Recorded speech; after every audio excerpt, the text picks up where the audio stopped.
Hello everybody and welcome back to Lunchtime with Ace Silverfang. I am, as always, your host, Ace Silverfang. And I am back with another story from Phoenix Wright, Ace Attorney. Bam, bam, bam, bam, boom, whoosh, bam. Here we are, Phoenix Wright, Ace Attorney, shing!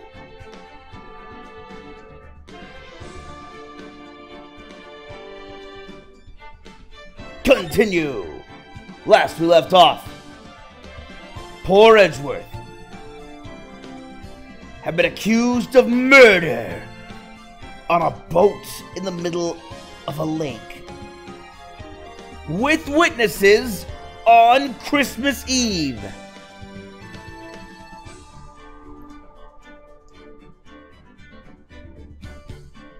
Did he do it? Or will we be able to convict? Not convict. Will we be able to get a verdict of not guilty and convict the real felon? Stay tuned!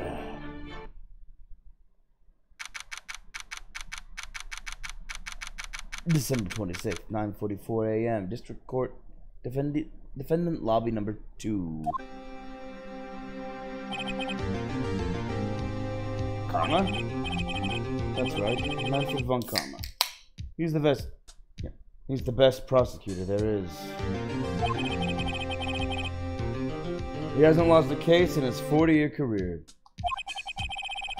He is a god of prosecution, right? A god. Not a single case? He'll do anything to get a guilty verdict. Anything. Sounds like someone else I know, Edgeworth. You don't understand. I mean, he'll really do anything. Manfred von Karma is a man to be feared. That's quite the claim coming from someone who forges evidence. He taught me what it really means to prosecute. Or no. He taught me what it really means to prosecute. What? Just picture a professor as vicious as me, multiplied by a factor of 10. So he was your teacher then, Mr. Edgeworth? Something like that. And now he's trying to get you found guilty? What a creep! Oh, wait. Maybe he's planning on losing on purpose to help you out. Not a chance. He hasn't lost once in 40 years. 40 years! He's as ruthless as me, times 20. That's pretty ruthless. Like I said, he's a god among prosecutors. I guess that's something like Mia was to me. Speaking of Mia... Maya? Uh-huh. We could really be using Mia's help right now, don't you think? Oh. I can't. Sorry. I tried. I really tried. But I couldn't reach. You couldn't reach? I think it's because I haven't been training. My powers are weak again. Oh man, what bad timing. Ah! I'm really sorry. I'll try my best. I hope so. Oh, or else we're screwed. What are you whispering about? Oh, it's nothing. Well, it's time. Let's head in. Yeah, this is gonna be easy. We're just talking to my dead boss. It's fine.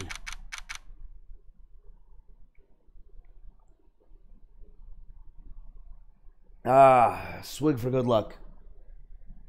December 26th, 10 a.m. District Court, courtroom number 3.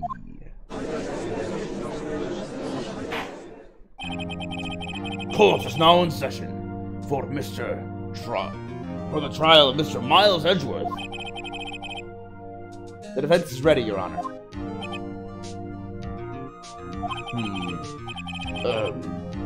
Mr. Von Karma? Is the prosecution ready? Fool. You seriously think that I would stand here were I not completely prepared? Right! My apologies! He's even got the judge scared. Very well, your opening statement, please. Decisive evidence. A decisive witness. What else could possibly be required? Nothing, of course. That should be fine. The prosecution may call the first witness. What's with this guy? Is he royalty or something? How am I supposed to fight against this? I call the detective of this case Detective Dick Gumshoe. Okay, Gumshoe's first. Let's see how this goes.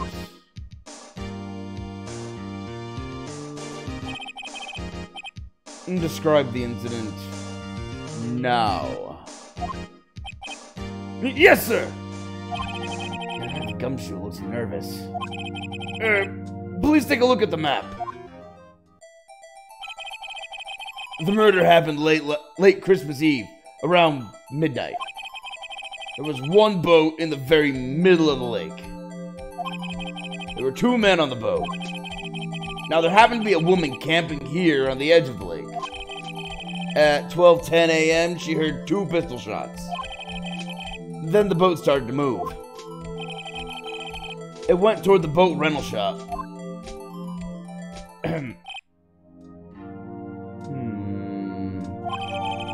Overhead map added to the court record. Testified to the court about the arrest. Now. Wait! Mr. Von Karma! Yes? Actually, I'm the one who's supposed to be handling these proceedings. Wrong. There is only one thing you need to do here. You will slam down your gavel and say the word guilty. That is your role. Yes, of course. You're quite right. No, he's not! Okay, time to cross-examine. The arrest of Edgeworth.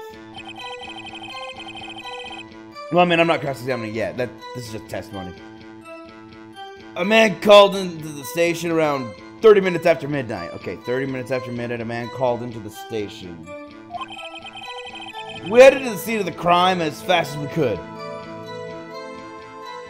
Right, you headed to the scene of the crime.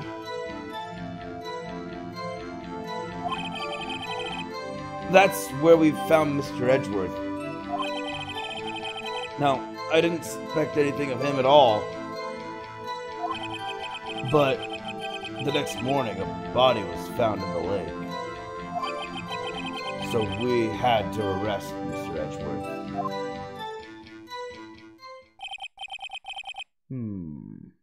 I see. Very well. Begin your cross-examination, attorney. Now! Poor judge. Being walked all over in his own courtroom. Okay, the arrest of Edgeworth. This is pretty simple. I'm probably gonna go easy on him, even though I'm gonna press him for everything, just to make sure he didn't forget anything. You received a call from a man? Yep. But you said there was a woman camping there. She was the one who heard the 2 gunshots, right? Oh, that's a low voice. Objection! That woman and the man who called in the report are 2 different people, obviously. Yes, but my point is, where is the man? Different people. There were 2 witnesses. Yeah, I know that. That's what I was getting at.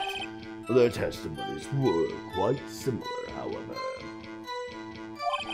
Today I've summoned the woman who was camping. The woman who was camping. A lot of heart. What happened next, Detective? We headed to the scene of the crime as fast as we could. As fast? How long was it between receiving the report and your arrival at the lake? Well, I'd say it was about 3 minutes. That's fast! That's pretty fast! Our motto for the month is, get there quick! That's a good motto for police, actually. Better than another one. I forgot what the other one was. It was like, something like... ultimate quick arrest or something like that. I'd much rather have it be, get there quick. That's a good motto for the police. Detective, you will refrain from casually revealing department secrets. I don't know if that's a department secret. I think it's just a motto. Yes, sir. Sorry, sir. I look forward to your next year's salary review.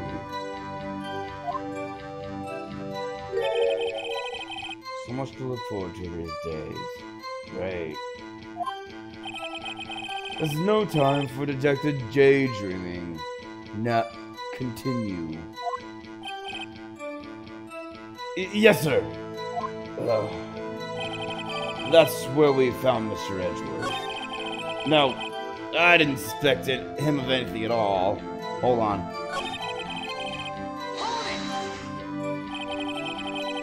What was Mr. Edgeworth like when you saw him then?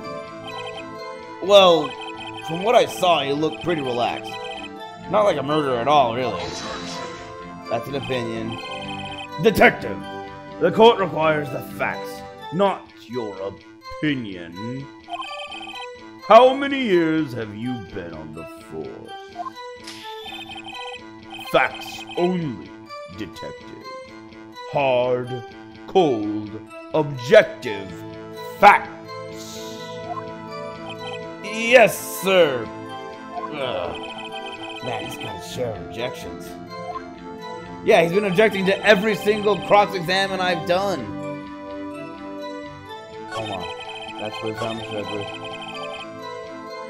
I didn't suspect him of anything at all. Let me ask why. Why didn't you think he was suspicious? You should know. We have a deep, trusting relationship with the prosecutors. Detective, the court isn't interested in your musings. Deep, trusting, poppycock. I've never heard so many flippant comments from an active detective on the force. Detective Gumshoe doesn't look so good. Continue. Now. Wow. Poor Gumshoe. Jeez. You've been torn apart by the prosecutor. But the next morning, a body was found in the lake. Did you find any clues on the body? A single bullet was recovered from the body. He was shot through the heart, fatally. Judge, here's the bullet. It didn't strike bone, so its shape is well preserved. Very well. The court accepts this bullet into evidence. A .22 caliber pistol. That's going to be important, I bet. Because that's the exact pistol that was shot, shot the victim. So it has to be a .22 caliber. It can't be any other caliber gun.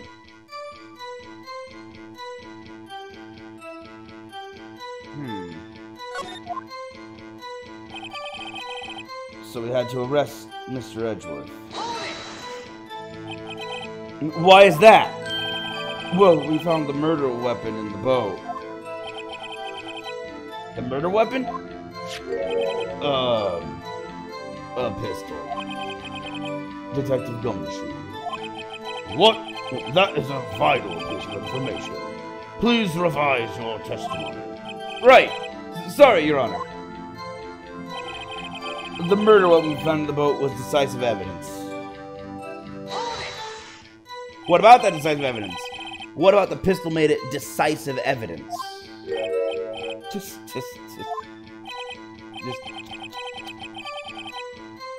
Ah! He has the same evil laugh as Edgeworth. There were fingerprints on the pistol found in the boat. They were clear prints from Mr. Edgeworth's right hand. What? But! What caliber was the pistol? Order! So, Mr. Edgeworth's fingerprints were found on the murder weapon. Yes, Your Honor. Judge, this is the weapon in question. Accepted into evidence! Ah, crud, it's a .22 caliber. That's not good. Wait, fired 3 times?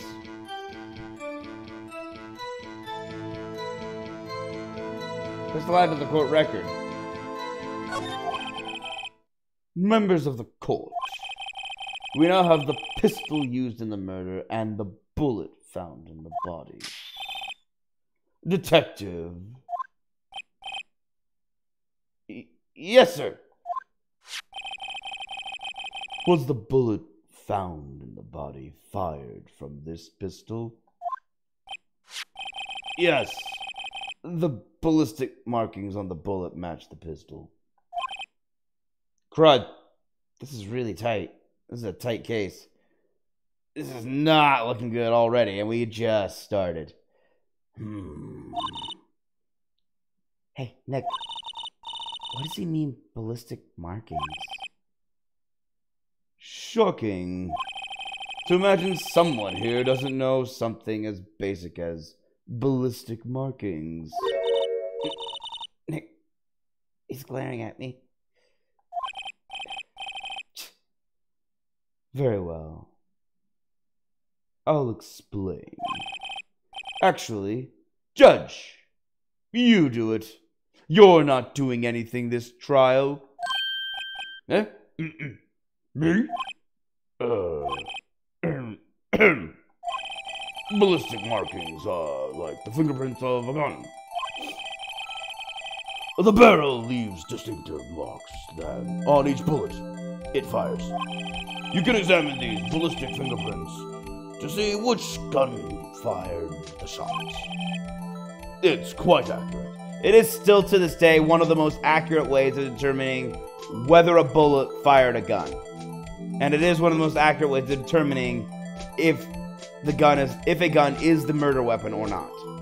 In fact, of everything to kill someone with, ballistic markings, guns are basically the most identifiable.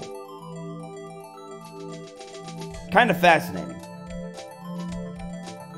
In other words, it's much more preferable for the prosecution if the victim was shot with a gun than was stabbed with a knife or hit by a car. Because cars can have parts replaced and changed out. Guns, if you do that, you got a new gun completely. It's a little hard to do that. The barrel itself is the fingerprint. And it's always identifiable. And usually it's a serial number. Indeed. This leads to one inevitable conclusion. The bullet found in the victim's heart was without a doubt fired from this pistol. This pistol, which, as you may recall, was covered with the defendant's own fingerprints. Order! Order! This is bad. This makes it look like Edgeworth did it. Well, Judge, I'd say it's almost decisive, yes. Honestly, I could declare a verdict at this point. However, you wish to hear the witness speak, no doubt. Very well. I am somewhat fatigued, and so I will take a brief break. I will call my witness after the recess, which will last 10 minutes. Judge! Yes! What are you doing? A 10-minute recess. Now. But wait! Just bang your flimsy gavel and get on with it, man. Yes! This court will take a 10-minute recess. Poor judge. Who's running this court anyway?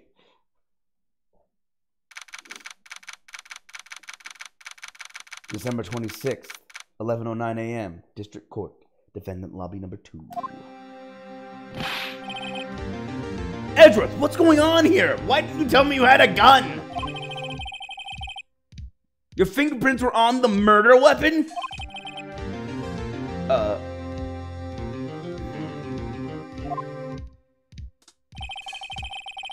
And that foggy photo makes one thing clear. The only one who could have shot that man was the person in the photo. True. Was that you in the boat? Yes, it was me. What? But you must believe me, I didn't shoot him. Then who did? I don't know. You don't know? Weren't you right there? I heard a gunshot from very close by. Then the other man fell from the boat. I can't say why, but I thought at the time that he had shot himself. You mean it was a suicide? That's the only explanation I can come up with. How am I gonna convince anyone of that? Say, Maya. Huh? What? Any problems with Mia? Oh. Sorry, it's no good. I know. I'm no good for anything, am I, Nick? If I can't call my sister, I might as well not be here, right? No, I need you here. I'm not gonna call her useless. I'm not a dick. I might like to make a mockery of court, but I'm not gonna insult anybody directly. No, of course not. I need you here. You're my only support. I can see you're always trying to help out, even if you don't actually help. It's the thought that counts, right? It's okay, Nick. You don't have to make me feel better. I don't know anything about trials or defense. What's more, I'm a spirit medium who can't even contact spirits. Everyone has their off days. I mean, I've just been getting lucky lately. But you never know when my luck's gonna run out. Really? Whoa, Wright! Don't jinx this case any more than it already is. It's bad for my heart. Oh! Sorry! Oops, shouldn't do that in front of the client.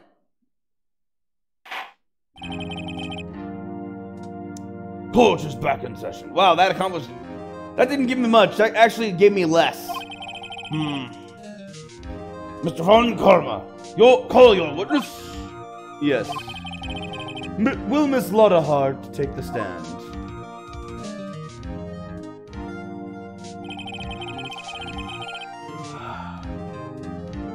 Lotta Hart, you are a research student at a university. That I am.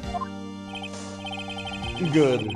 Begin by telling us what you saw the night of the incident. And don't add anything trivial or subjective. Understand? Y'all need to learn some manners. Understand? Yeah, I understand. Very well. Your testimony, please.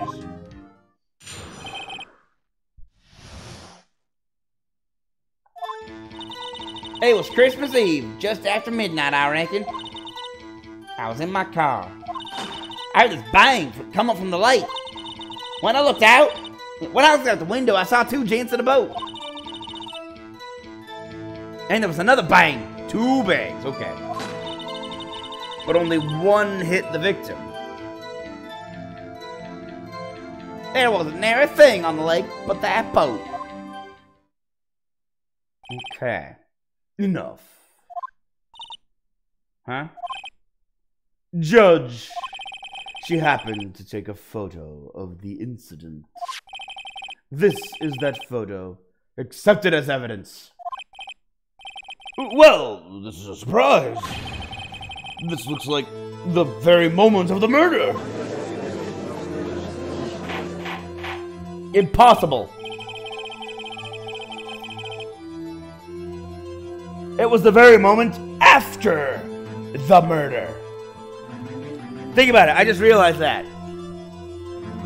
It was sound activated.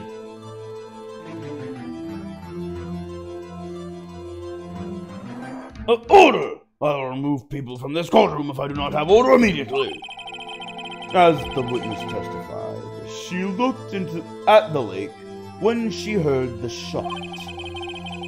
There were no other boats on that lake, so the man in the boat with the victim must have been the one who shot him. Yes, it was the defendant, Miles Edgeworth.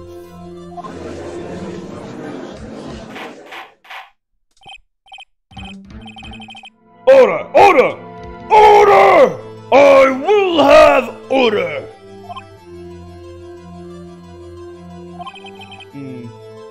Well, Judge, the evidence is decisive. I have very little doubt about this case. Very well, this court finds the defendant. Objection! I want to cross-examine! Wait, Your Honor! I haven't cross-examined the witness yet. A cross-examination. We have photographic proof. What question can there possibly be? This photo is worth 1,000 words, and they all read guilty. But a photo can also lie. Or mislead. You lose. Or do you claim to have found a contradiction in her testimony? Yes, I claim that! I haven't, but I claim that. Very well. If you have to, you may cross-examine the witness. You will only flounder and ask meaningless questions. You will fail to find anything. And then I will have you held in contempt of court. Nick? Contempt? Contempt of court, you know? I guess I understand. Well, what are you gonna do? Do you really think there was a contradiction with the facts of her testimony? I do, I think there was. I think I noticed one little thing. Wow, I'm impressed, Nick. I didn't notice anything. Right, let's take him on. Yeah, I got a bad feeling about this. I understand. I will cross-examine the witness. Very well. I pray for your sake this isn't a waste of time. Also, the law says I get to. It won't be contempt of court if I'm asking questions. It was Christmas Eve, just after midnight, I reckon. Just after midnight, you say? In other words, it was no longer Christmas Eve, but Christmas Day. Huh? Yeah, well, yes. I know you want to find contradictions, but really... I hope your next... Oh, no, wrong voice. I I hope your next contradiction is a little more relevant to the trial. Witness, continue your testimony. It will be. I was in my car. Why were you camping there anyway? I'm a research student at my university. I was taking pictures to use in my research. What research? This all sounds suspicious. Just further. Miss Hart, could you be more specific about your research?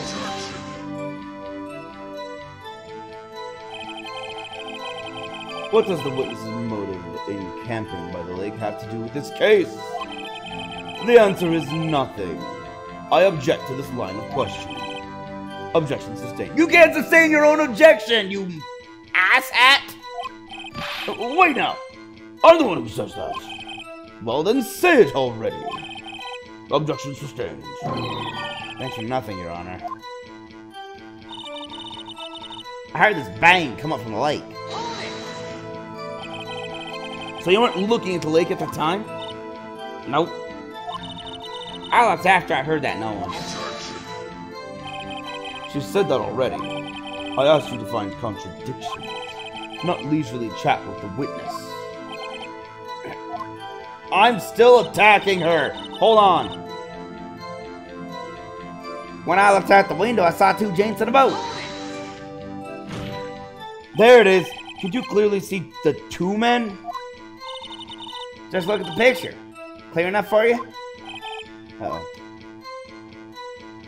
Press further. Wait a second. I wasn't asking you about the photo. I was asking if you saw the men. Yeah, well, of course. The witnesses testified that she saw them. There's also a photo. You best look elsewhere for your precious contradictions. He jumped it quick. He's hiding something. Well, that's encouraging at least. Then there was another bang. Wasn't there a thing on the lake but that boat? I want to make sure I ask everything, so I'm going to do this.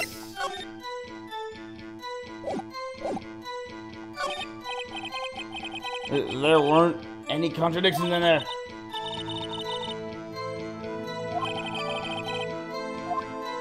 Might as well check this out. Hold on. I pressed the wrong button, that's what happened.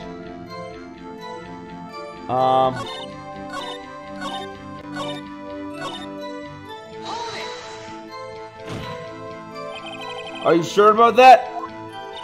Yeah, sure as a country cow can be. That sounds pretty sure. Press further. How come you're so sure? Well, heck, I scanned the whole lake. Scanned the whole lake. That almost sounds like she was more interested in the lake than the boat. Miss Hart, you... I haven't even asked the question yet. Mr. Wright. The witnesses answered the question in full. Yeah, I was going to ask another question. No need for further questions. Objection sustained. You can't... that's what I'm... Sustained! Yes, of course. You are a terrible judge. And you should feel shame. Oh, great. What am I supposed to do now? Any contradictions in there. Okay, here we go. Going about this again. I know where the contradiction lies. I intentionally skipped it. Then there was another bang. Were you watching the very moment the shot rang out? Well, yeah, sure. You're asking meaningless questions. Meaningless! Contradictions, Mr. Wright, not meaningless babble. This one is a contradiction. There were 2 shots, but the gun was fired 3 times. Von Karma, I think I hate you. He's trying to keep me from talking to the witness. To what end? Enough! I think we've heard all we need to hear, Mr. Wright. It seems you are unable to find a contradiction in the testimony worth noting. But, Your Honor! You keep your promise. Mr. Wright, I'm afraid that I will have to penalize any further outbursts by holding you in contempt of court. And if that happens, you'll have to leave the courtroom immediately. Understood? Nick, Lotta's testimony is fishy, Nick. Real fishy. I know what you mean. But if I can't say anything, what can I do? I believe we've covered the evidence sufficiently to make a decision. Sorry. Then pass your judgment. Very well. Mr. Miles Edgeworth, please take the stand. Who held it? Who said... Who's that? Maya! Is something wrong? Do you need to use the facilities? No, I do not. Lotta Hart, your testimony stinks. It's unclear whether you were actually looking at the lake. It's highly doubtful that you actually saw Mr. Edgeworth. Tell us the truth. This is a matter of life or death. Lotta? Did you really clearly see Mr. Edgeworth that night? Did you see him fire that pistol? You will stand down. The court does not acknowledge the defense's outburst. Answer me, Lotta. What's the big idea of treating me like some kind of criminal? I saw him, I swear it. I saw Edgeworth. Enough. Judge, declare the defense in contempt of court. In contempt of court. Did I say that? Huh.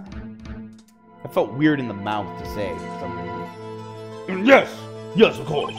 I'm sorry, but you were warned. Guard, escort Mr. Wright out of the courtroom. He is in... Why am I in contempt of court? I didn't say anything! He's in contempt of court and must leave. No!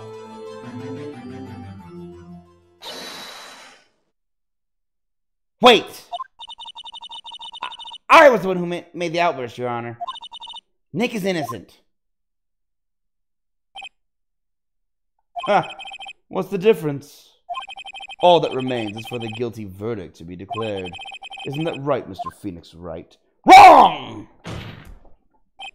Wrong! What? Did you hear what Miss Hart just said? She said she clearly saw Mr. Edgeworth. That was not in the testimony. That changes her testimony, and I have a right to cross-examine her again.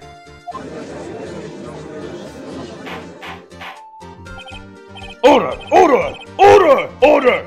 Order! Order! You're in contempt of court. It's too late for wild claims. Judge, sustain my objection. I'm sorry, Mr. Von Karma, but I cannot. What?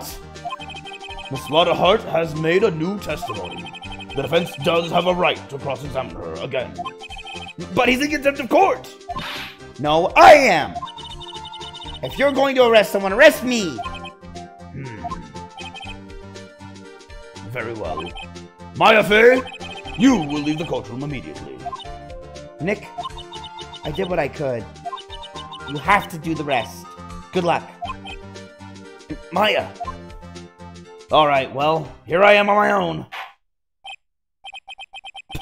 I care not for this melodrama. Listen well, Mr. Wright. I do not tolerate badgering of my witnesses. I'm running out of time. I better find a contradiction here or else. Mr. Wright, begin your cross-examination. That last statement.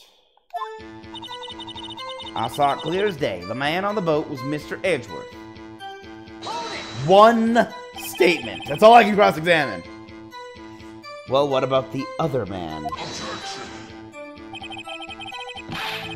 You cannot expect to be allowed to blithely ignore your promise, Mr. Wright.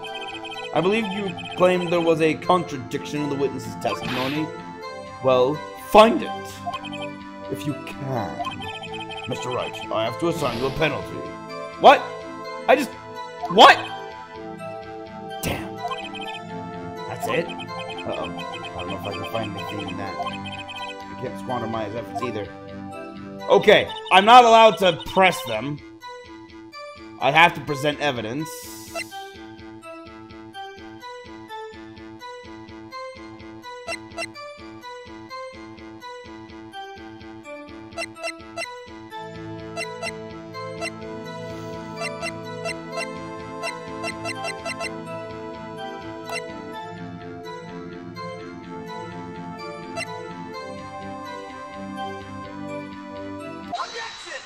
It's gotta be this.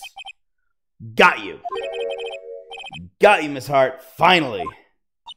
What? You got what? Look at this photograph. The photo I took? The very same.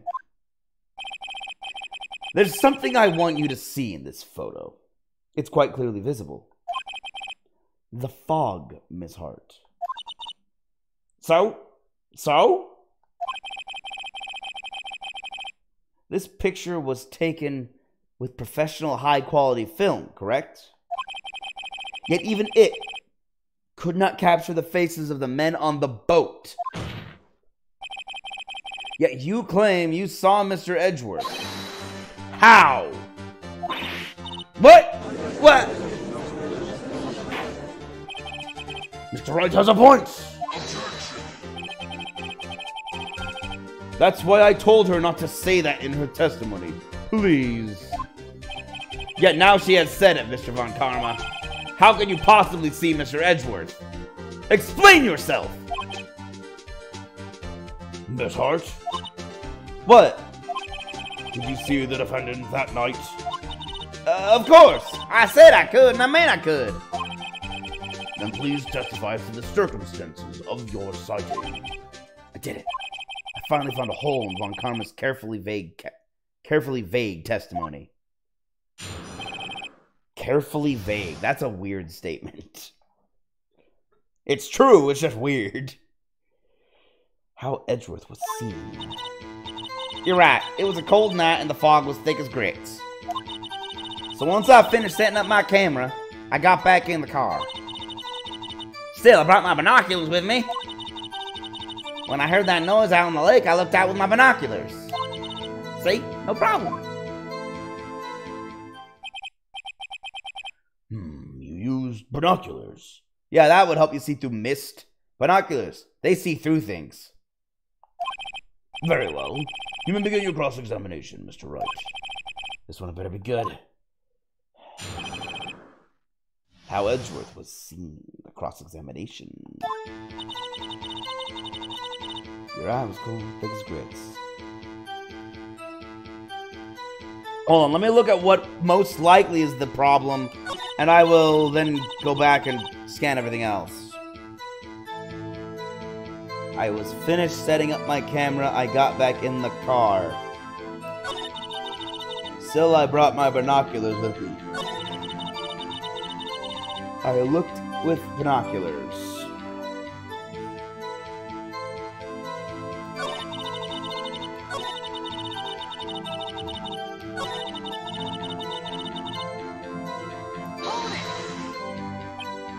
So, how could you see Edgeworth? Hold your horse for a second. You hasty Yankee. You hasty Yankee types would never find a girl from... Yeah. This is a hard one. Ah, the accent. I'm from the South and this is just weird to say. You hasty Yankee types would never find a gal where I'm from. Defense attorneys have trouble with that as it is. Ow. Judge. Why? Hurtful. Nobody loves me. It's okay. I know the feeling, right? So once I finish setting up my camera, okay. Your camera? Yeah. It's got an automatic. He's covering up the camera. The issue we are concerned with here is Miss Hart seeing Mr. Edgeworth. The camera has nothing to do with this at all. Objection sustained. That is not letting her answer any of my questions. Brought my binoculars with me. Binoculars? Yeah, binoculars. Yesterday you mentioned that you were out looking for shooting stars, correct? Well, yeah. Wouldn't you need a telescope, not binoculars for that? I've got doubts about your camera, too. Was that really to take pictures of a meteor showers? Oh, crud. He's right. She was out there looking for Gordy. She was out there looking for Gordy, I guarantee it. It's also why she was looking at the entire lake.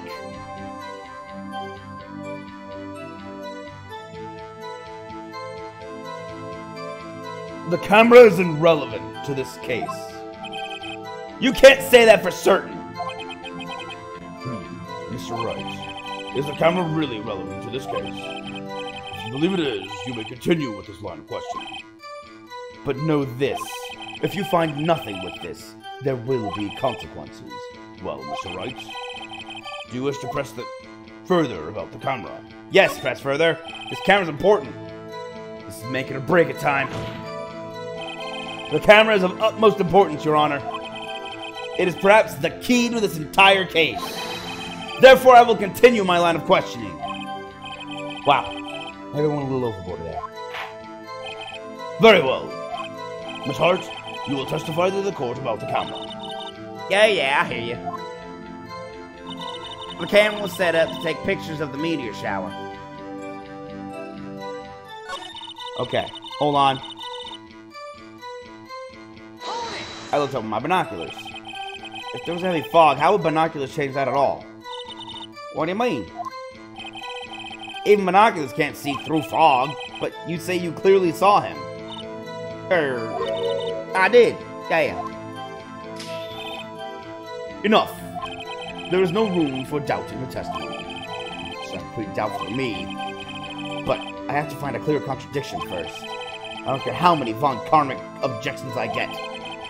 I'm going to find a hole in this testimony if it's the last thing I do.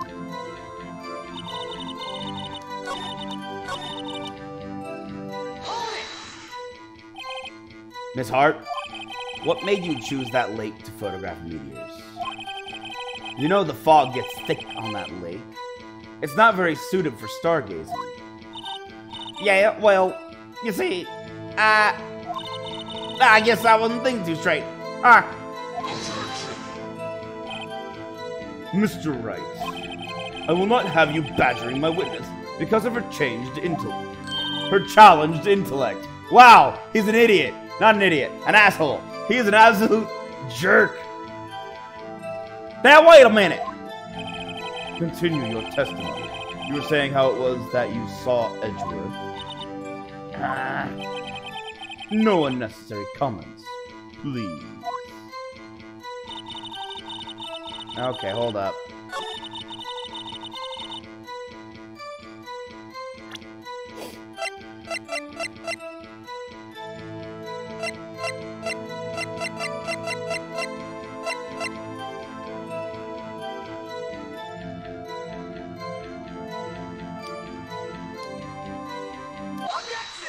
Yeah, this camera's. You were photographing shooting stars. That's a lie. Because shooting stars, I said this before, they don't make sound.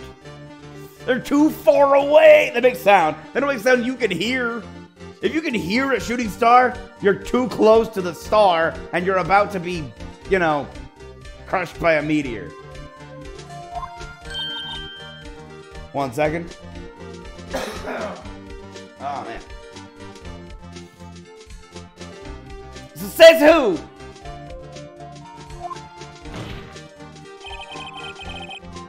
I saw the camera you set up yesterday. It was pointed directly at the lake. You have to point a camera upwards to take photos of the stars, Miss Hart. Dude! Yeah. That too. Mr. Wright, what are you driving at? The witness was not at the lake to photograph shooting stars, Your Honor. Well then, what exactly was you photographing? Show the evidence. Your Honor, take a look at this. Well, yeah. Miss Hart, this is what you were trying to photograph. What's this? A newspaper article? Gordy? Ah, the sighting of Gourd Lake. Well, Miss Hart, I never heard of no lake monster. You got no proof of You got proof of something? Let's see you prove that I was down at the lake trying to photograph this Gordy. Do I have proof?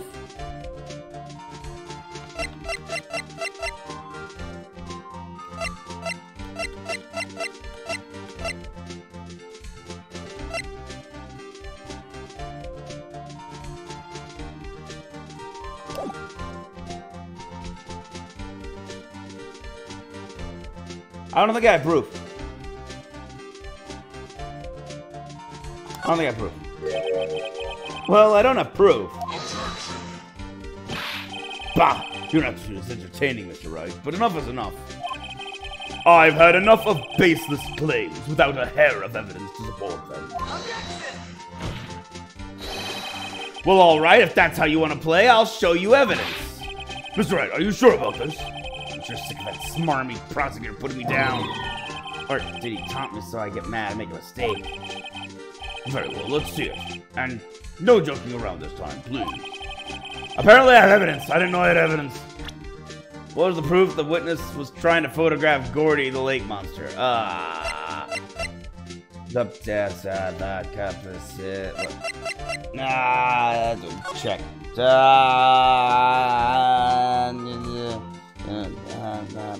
Nope.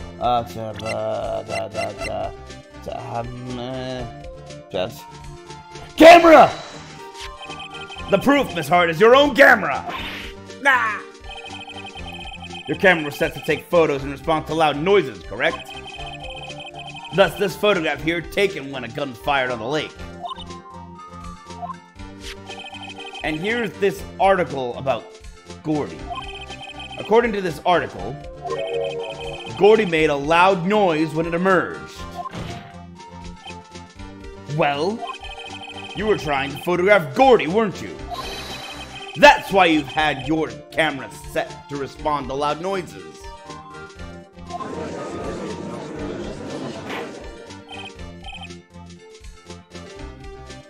Order! Order! I see. I too thought it was a little strange. Yeah, sure. Well, Miss Hart, you were camping there to try and take a photo of Gordy, weren't you? Yeah. Not bad. Are all you lawyers that smart? No, because I need to be smarter. I've diverged the entire case away from Edgeworth, and I've not proven that you couldn't have seen Edgeworth. So smart, boy. So smart, boy. I was down there trying to photograph Gordy. You got me. So what? Huh? Yeah, so what? That's what I've been thinking that this entire time. Why are we going after her about Gordy? It doesn't matter. I don't change what I saw, does it? Exactly. What you just used several... Wait. Oh, okay, I see. What you just used several precious minutes of our time to prove is nothing more than that the witness is an idiot who thinks monsters exist. Hey!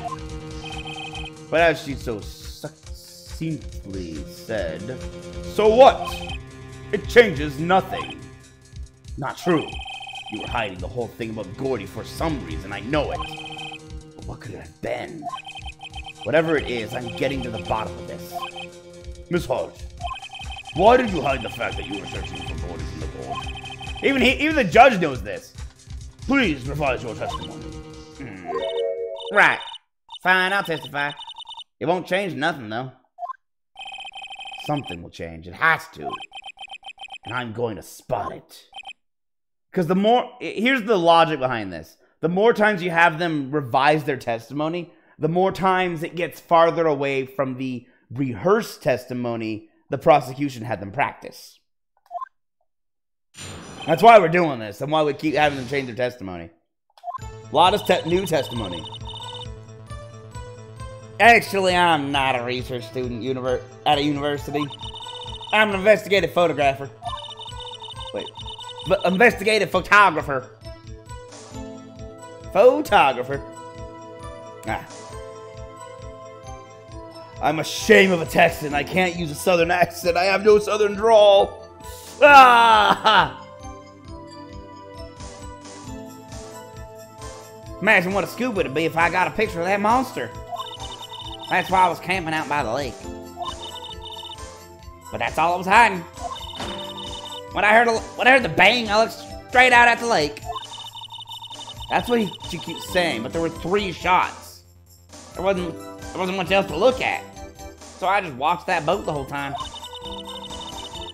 Then I saw a flash. Saw a flash near one of the man's hands, and I heard another gunshot. I was looking right at that boat the whole time. Cross my heart, hope to fry. Alright, well. Well, Mr. Wright, you may cross-examine the witness. Objection. What? The witness's testimony is unchanged from before. Whether she is a research student or a photographer has no bearing on this case. There is no need to waste more of our time with another pointless cross-examination.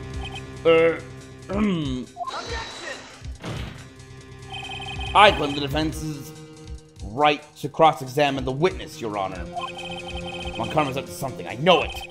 He doesn't want me to cross-examine her because... Why? Was there a contradiction? Very well. You may begin the cross-examination.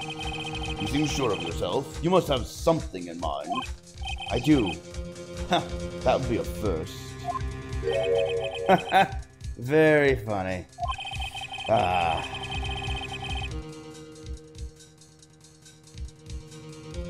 You're a jerk, you know that? Montgomery's a jerk. You understand this is your last chance at a cross-examination, Mr. Wright?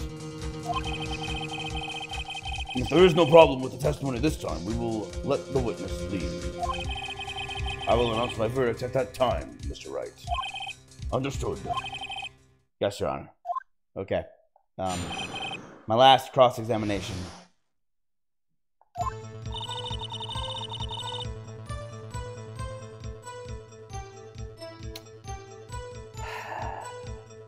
Well, might as well save.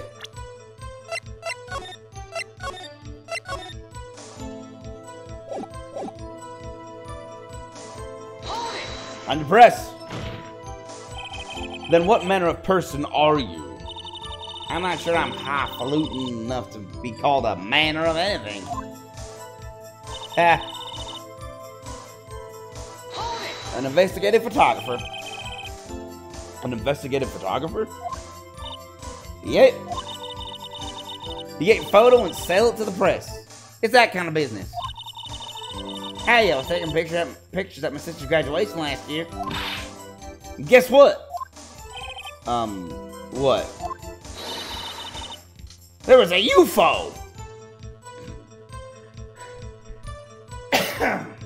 Sorry, I've got to say that correctly so you know what she actually means. There was a UFO! Just a hanging in the sky. What's wrong with... Hold on. Hold on, my throat.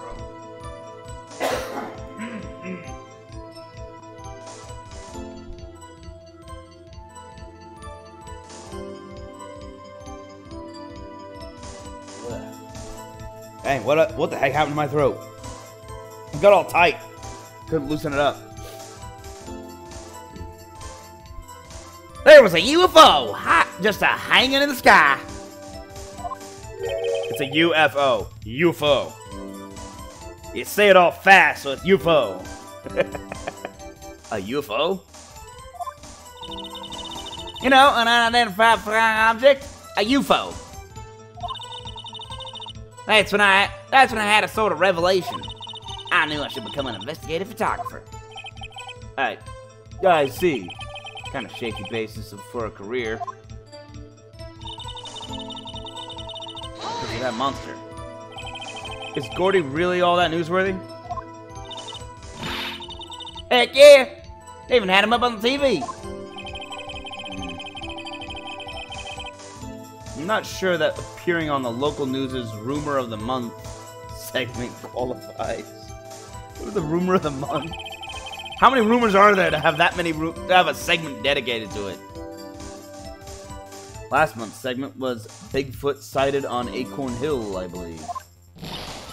Hey, they also had a picture of him in the newspaper. For real. Mr. Wright, this is one fight I do not believe you can win. Let's keep moving, shall we? Yes, Your Honor. Like that. Mr. Wright, you're not going to win this fight. She is clearly stubborn. Tapping up my leg. That's why you put the automatic sensor on your camera? Yep, borrowed it from a university professor. It analyzes every sound it picks up. And when it gets a bang, it snaps a shot. Yep. So how many pictures has it taken so far? The only time the camera triggered was that night. But that's all I was hiding. Hold on. Heard the bang, I looked right. Okay, yeah. But that's all I was hiding. I think it's time you told us why you felt you had to hide your true purpose at the lake. Heck, if word got out what I was up to, the lake would be swarming with competitors. Competitors? Yeah, second-rate shutterbugs trying to steal my scoop. Ah. Is that the only reason you were hiding the truth? Well, actually, there was a reason. Mr. Wright. Mr. Wright, I'll not have you asking questions with no relevance to this case. Whatever you say, Von Karma, I know you told her to keep quiet. Yeah, clearly he doesn't want me knowing what knowing why she was keeping quiet. I don't know what it was. The answer's not coming to me. I don't know why she would possibly keep it quiet other than what she said. I heard the bang. I looked straight out at the lake. There wasn't much else to look at. So I just watched that boat the whole time. Okay. Exactly what sort of sound was it? Well, I never heard one before, so I can't say for sure. But it sounded like a gunshot. It was a lot sharper a sound than I would have expected. Wasn't much else to look at. Okay. Wasn't much else to look at. Okay, so let's try this one. Wasn't much else to look at? Yep. I don't know. She heard a bang and thought Gordy was out there. I kind of doubt she'd waste any time looking at a boat. What? What do I do now? What are you giving me to look for? Definitely suspicious. Maybe it's time for some evidence. Witness! Continue. Hold your hush puppies up, Pops. I'm getting there. Then I saw a flash near one of the man's hands, and I heard another gunshot.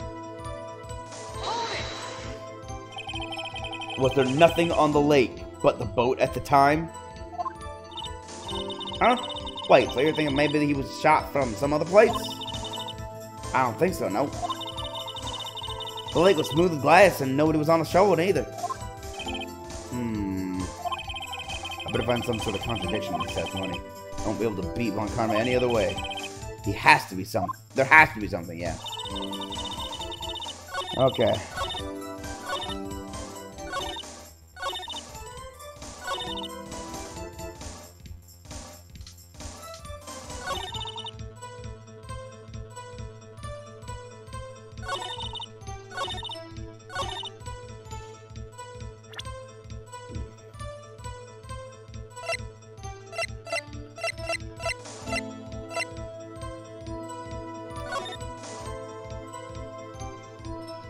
Let's see. She looked out at the lake.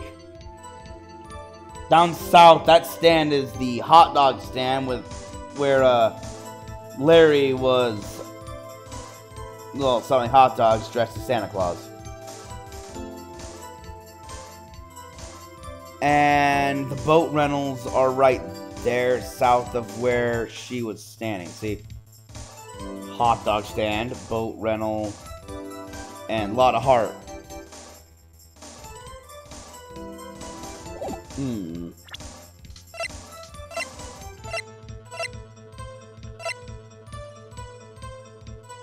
There was a loud bang, so there were 2 shots.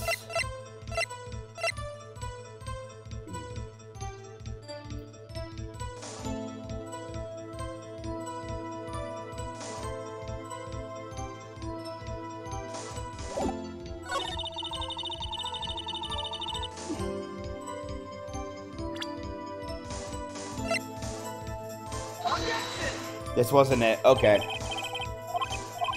No. I can tell by the music that it was not it.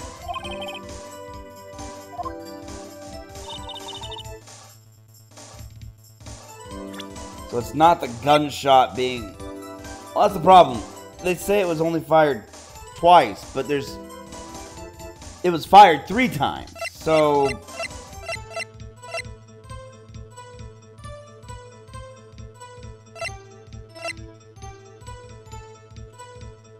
Wait a minute.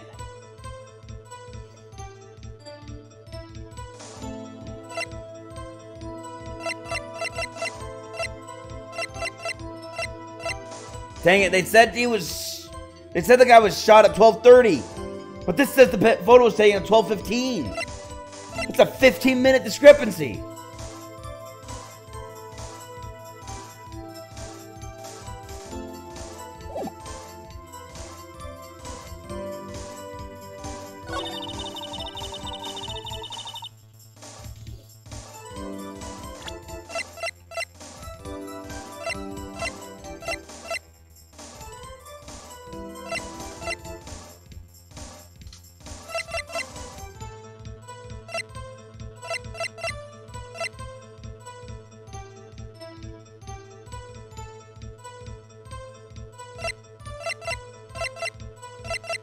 It looks like these are the only 2 pieces of evidence I have that I can use against her.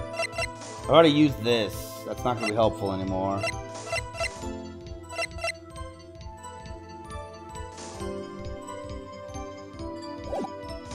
Wait!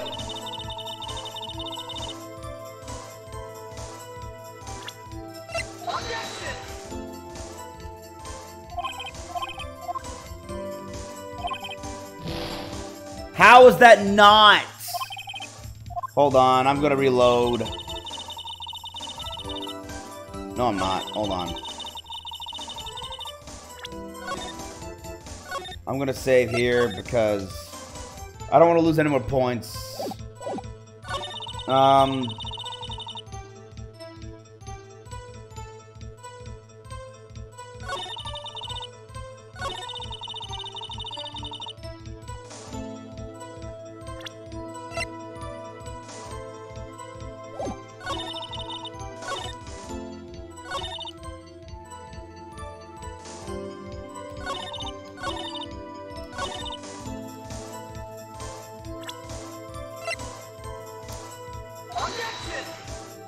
No. Yeah, they do. Stop saying they don't. Hold on.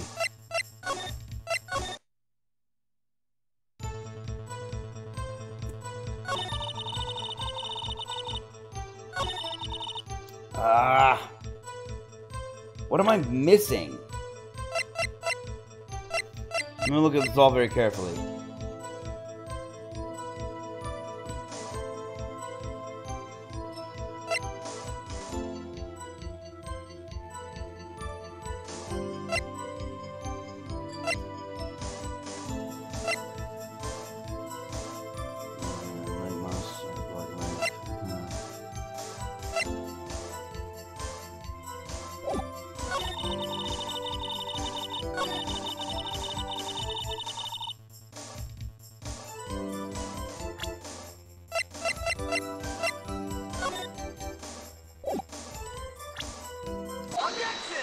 Yeah, you were there to look at the Gordy. Miss Hart, were you really looking at that boat? What's with you? Of course I was looking at it. It was the only thing out there. Any normal person would be looking at it, but you're not normal. I agree, any normal person would. But you are far from normal! What? Y'all want to step over here and say that? You were camping at the lake to take a picture of Gordy. Think about it. What would you do if you heard a loud noise? You'd be scanning the lake for any sign of Gordy, that's what. You wouldn't give the boat a second thought. Ah! Order! Continue, Mr. Wright. You testified that you were watching the boat through binoculars. However, you wouldn't need binoculars to watch that boat. You needed them to search for Gordy, and that's what you were doing. Ah!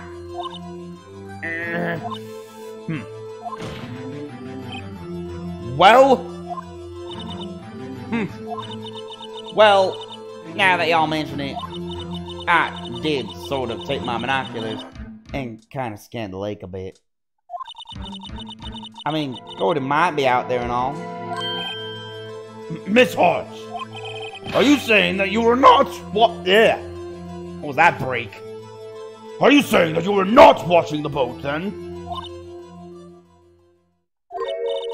Sorry, y'all.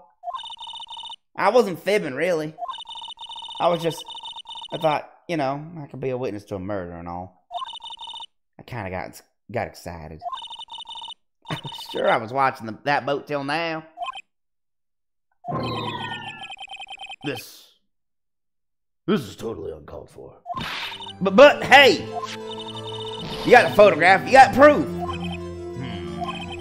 Still, we can't see who is shooting who in this. Right. That's why I took this photo and... Witness, that's enough. You've had a long day. Shut your pie hole. Shut my what? What was she gonna say? She took the photo, and what? Wait a second. She even had a photograph to prove it.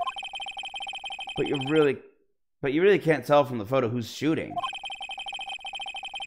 That's why she said she's going to enlarge the photo. She said it'll drop the quality of my, but should let us see who's who. She enlarged that photo! Why won't Von Karma let her show it? I've got a hunch. I bet that enlarged photo showed something bad for Von Karma. This is my chance. If I'm wrong, though, it'll mean prison for Edgeworth, or worse. What should I do? Make her show the enlargement, of course! Miss Hart, look at this photograph. You enlarged this photograph, did you not? Yeah, I did. Why has that enlargement not been presented to the court? Because it does not exist. What are y'all talking about? You were the one who told me to show it in court in the first place. You old fool. What's the meaning of this, Mr. Von Karma? Miss Hart? Show the photo to the court. Show us the enlargement. The prosecution objects to the submission of this evidence. Objection denied. The witness will show the enlargement to the court. There we go. The judge is starting to get his feet under him again. His courtroom is his again. Finally. Here it is.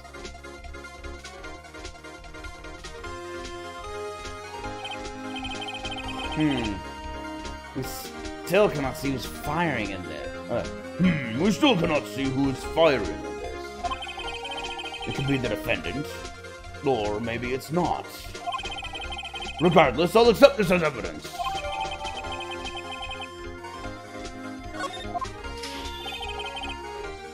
Happy now, Mr. Wright. That must be something. You asked for the enlargement, you got the enlargement. And little good it has done any of us. That's why I requested she not show it.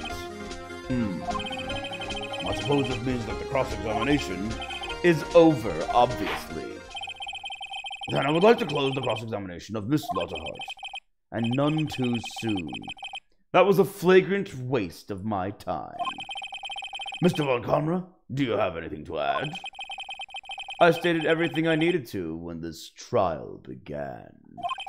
Decisive evidence. A decisive witness. What else could possibly be required? Nothing, of course. Then I believe it is time for me to declare my verdict. Wait, it's not supposed to go like this. There has to be a clue in this photo. Somewhere. The gun. Flash.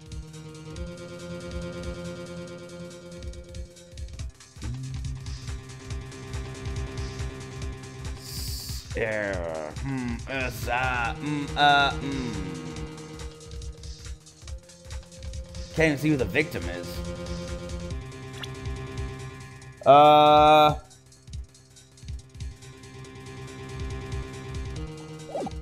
That's clearly the gun. This is bad. Real bad. What should I do?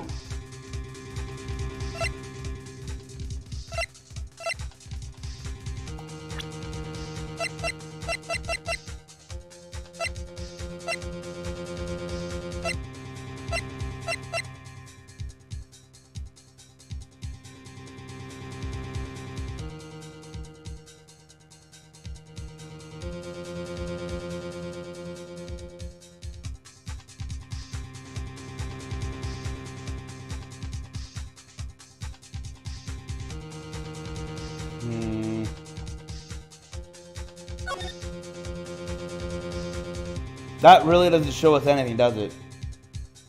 What was the point of this? What's the point of the enlargement?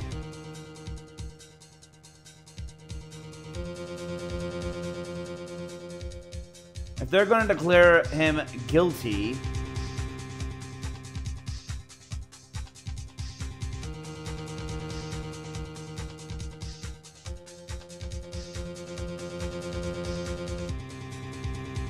I can't object to the enlargement. I'm the one who asked for it to be shown. That means I have to find some other evidence. Wait. Or does that not mean what I think it means? Hold on. Does object to the enlargement mean...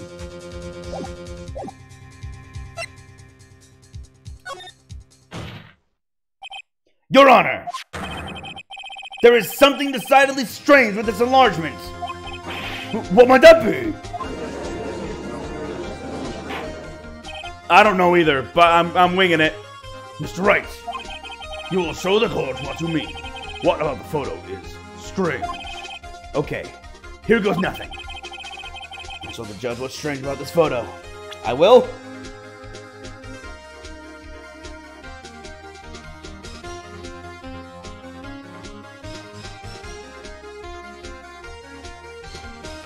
Well, logically speaking,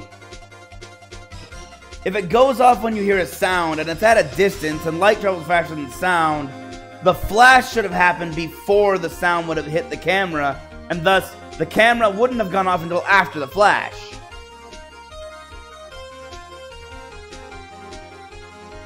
Take that! Here, Your Honor. Where? I understand you're in a tight spot.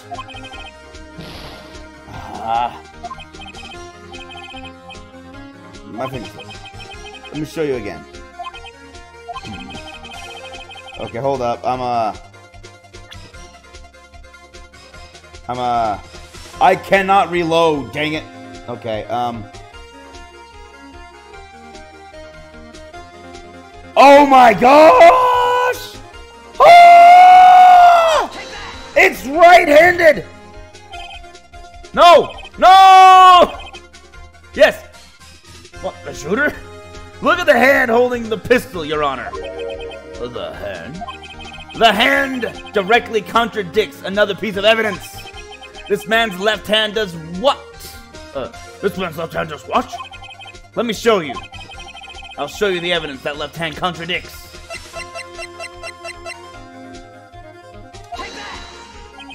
The evidence is clear. The man in this photograph is holding that pistol in his left hand. However, the prints on the murder weapon were from Edgeworth's right hand. Ergo, the man shooting the pistol in this photograph is not Mr. Edgeworth.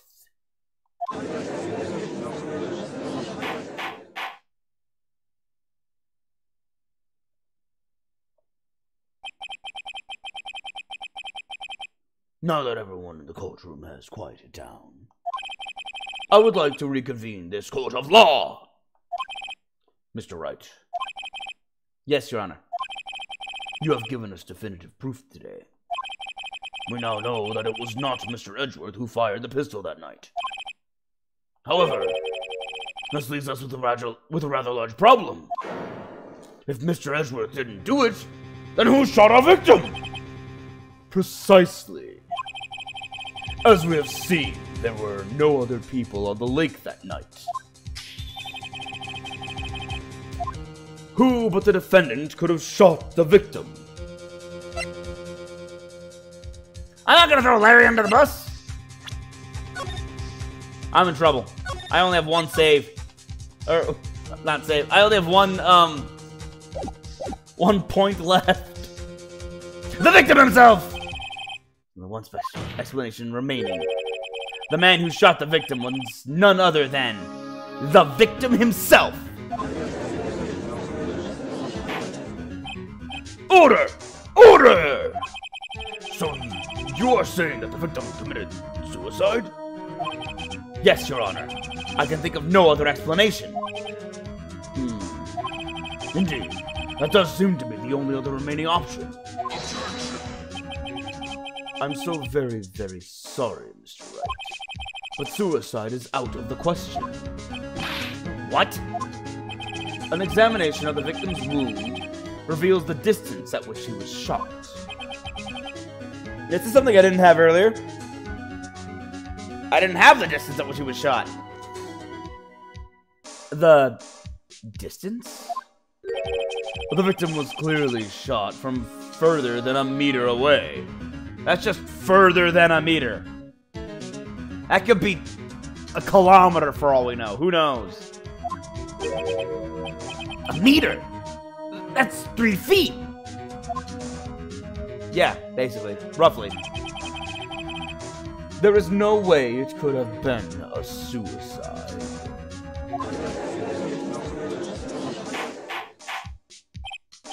Order! Order! Mr. Van Kammer, are you sure of the accuracy of your data? Of course. I had already considered the possibility of suicide, you see. Alright, so now we have this updated. Shot from approximately 1 meter away. I see. This is a problem. Very well, allow me to state my opinion. Considering the situation, the shooter had to be the defendant, Mr. Edgeworth. However, the prints on the gun reveal that the shooter was not Mr. Edgeworth. This is a conundrum. Therefore, I would like to suspend proceedings for this trial for today. The court orders the defense and the prosecution to further investigate this matter. Understood? Yes, Your Honor. That is all. This court is adjourned. Ha ha ha. 1 second, I gotta be disgusted for a second.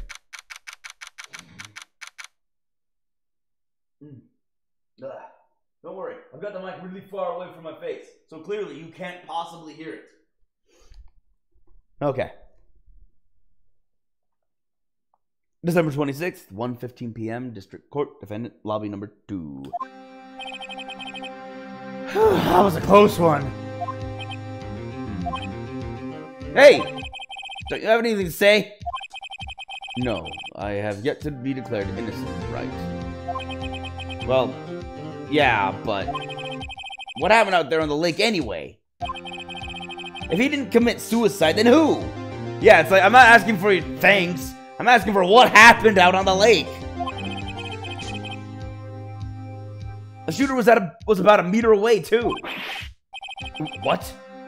What? Don't give me that look. I didn't kill him.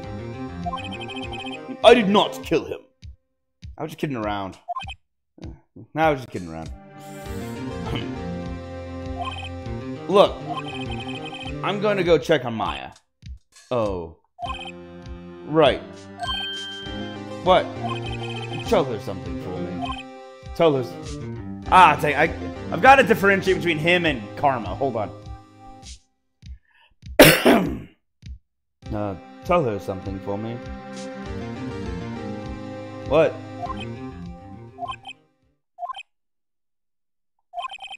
Tell her to watch what she says in court. That's all. But kill you just to say how you really feel with a thanks, Edward? Just say thanks. I wrote possession of a transcript of Lotta's entire testimony. I thought it might give me some ammunition for the trial tomorrow. Of course, she didn't see the shooter. So the only part of her testimony that stood was the bang she heard.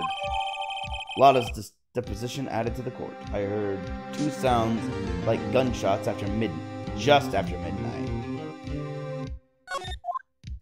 Yeah, I'm still wondering why the gun was fired 3 times. That has to be important. Right? The gun was fired 3 times, but there were only 2 shots heard. Where's the 3rd?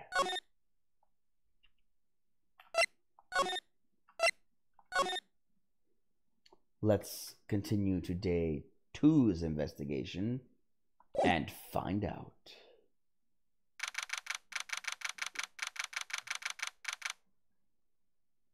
December 26th. Detention Center Visitors Room. Maya! Hey! Nick, it's you! I'm glad Mr. Edgeworth made it through the day okay. It's a relief. Hey, why'd you do that anyway? I don't know. I just knew I had to do something.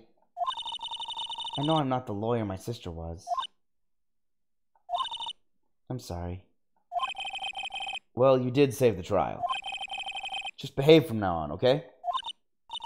Oh, okay. Why are you in here? Why is she still in here? I guess she'll be here the end of the trial, I suppose. Have you been questioned yet? No, not yet. Detective Gumshoe was here just now. He said, seeing as this is your first offense, we'll let you go after questioning. Whew. Oh, and he wanted me to get bail money ready. You can pay for me, okay? Huh? How much? I don't know. I guess to send you a bill or something. What do I picture? Giant bales of money every time I hear the word bail. Cause it's bail, but a bale of hay and a bale of money. Bail, you pay bail. It's a pun. Any luck with Mia? None. I can't get through to her at all. I tried. I really did. I don't know what to do. I think I probably shouldn't have stopped my training. Yeah, that didn't sound smart. She sounds like she really did do her best. I should check and see if there are any waterfalls in the local area. I wonder if I'll ever see my sister again. Aw. Poor Mia. Not Mia. Maya. It's a little confusing. Their names are very similar.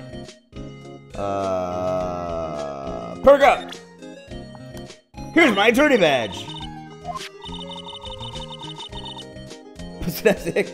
You can just show that to anyone and say, I'm a lawyer! But spirit mediums, wow. I don't know. With the clothes, I bet at least some people would recognize you. But these are medium and training clothes. I wonder if I'll ever be a proper medium. Maybe? I don't know. I don't know if she ever succeeds.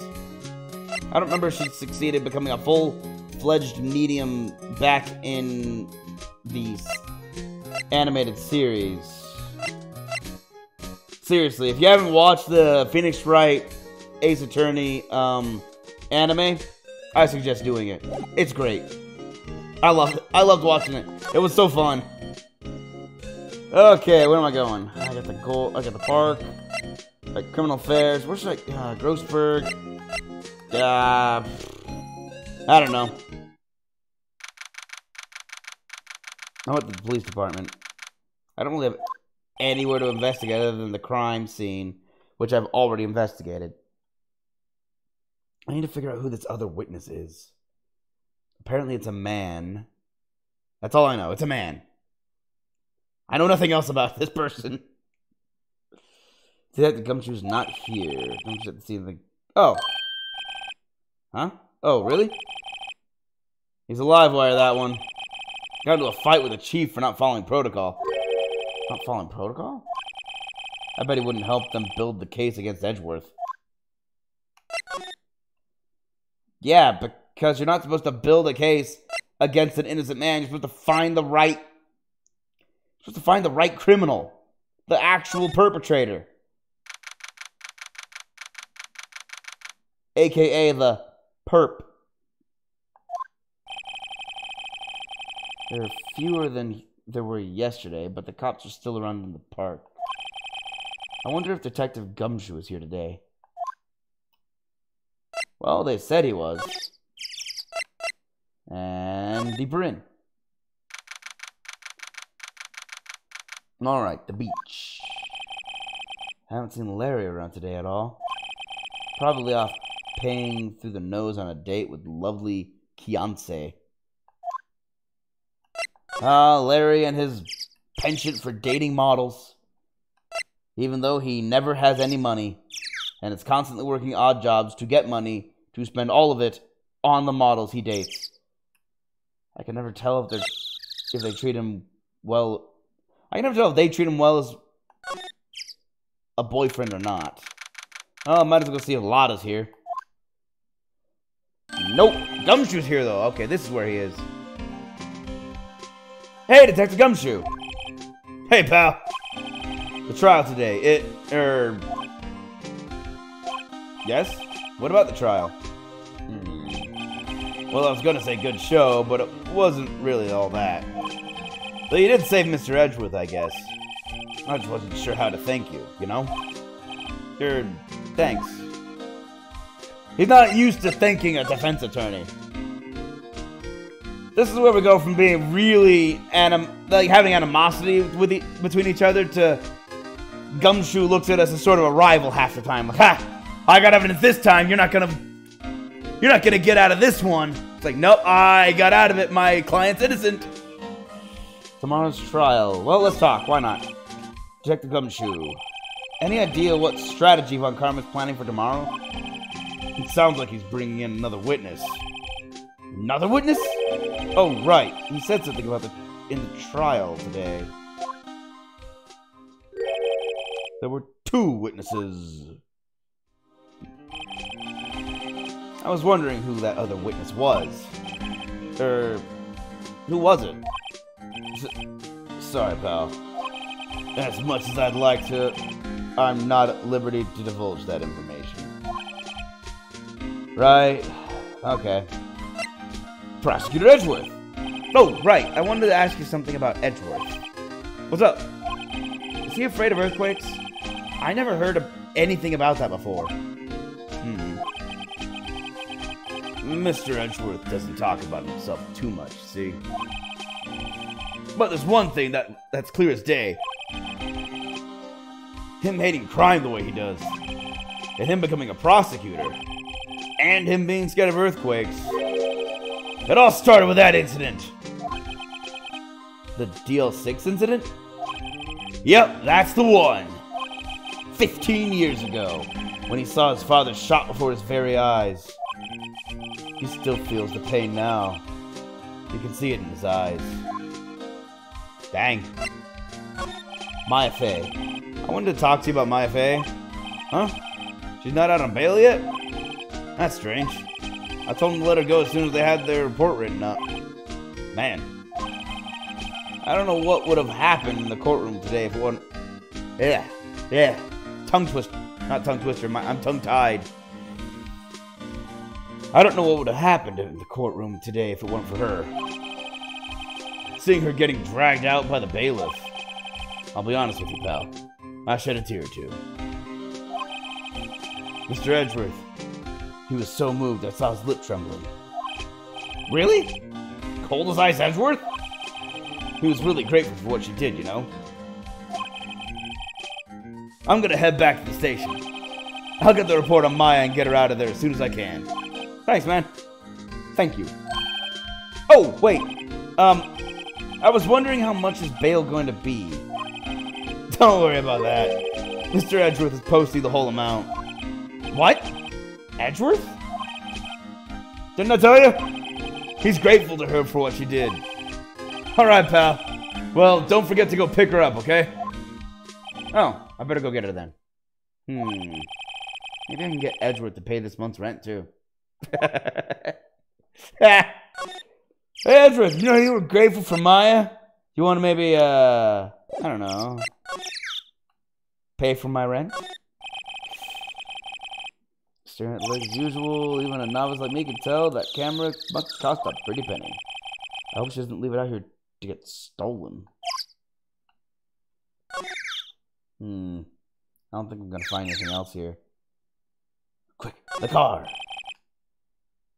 I don't think Lotta takes very good care of her SUV. It's covered with dents.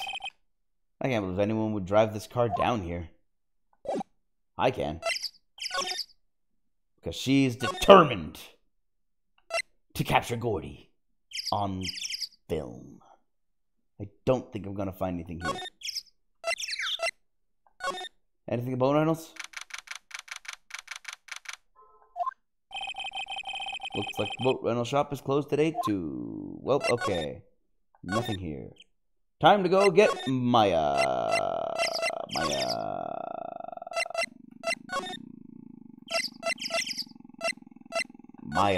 There we go. Maya! I need to pick you up. Hey, Nick! You finally came! I was here earlier. I just finished the paperwork. I'm free to go. Free at last, eh? Those interrogators were really mean. They were like, okay, what did you do this time? Like I was some kind of criminal. Can you believe it? Well, they let you out in the end, didn't they? Oh, that reminds me.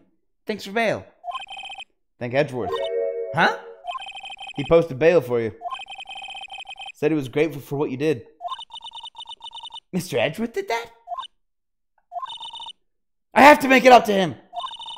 We've got to win this case, Nick. That's the motivation. Now let's go. Let's see. If I go here, will she come with? Yep, there we go. Ah, fresh air. I gotta say, freedom feels great. Behave yourself in the courtroom tomorrow, okay? Misbehaving is much more fun. It's not gonna be so much fun when Edgeworth refuses to pay your bail again. Right, I'll behave. Oh, dear. Oh, no. Alright, what do you got? Any ideas? Well, what should we do? I don't know. I've been in detention this whole time. That's not helpful. I think I'll let you decide what we should do. Deal? That was less than helpful. Well, any thoughts you want to share? Well, I was in detention all day. I think I'd like more time to think. Fair enough. Poor Maya. She probably thought about Mia the whole time she was in there. Alright, well, Grossberg! Buddy! You got anything for me? Apparently Mr. Grossberg is on vacation today. Well, I guess I can come back tomorrow if I need anything. Lovely. That was a waste of time.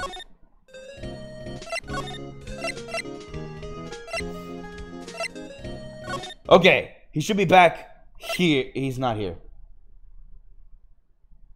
Great. Moving on. Gourd Lake entrance. Let's go.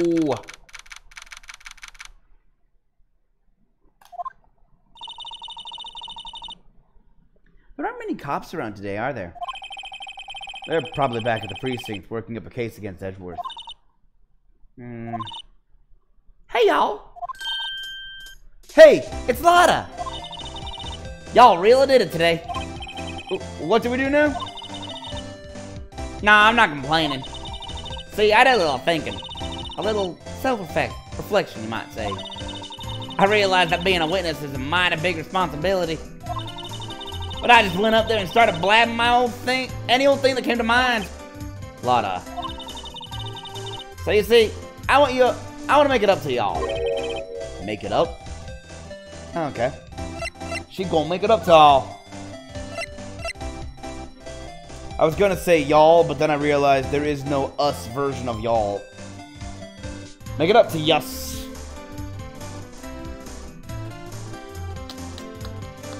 Okay, here we go. Let's just go in order. The trial. What did you think of the trial? To be honest, I was doing it half just to say I've been a witness.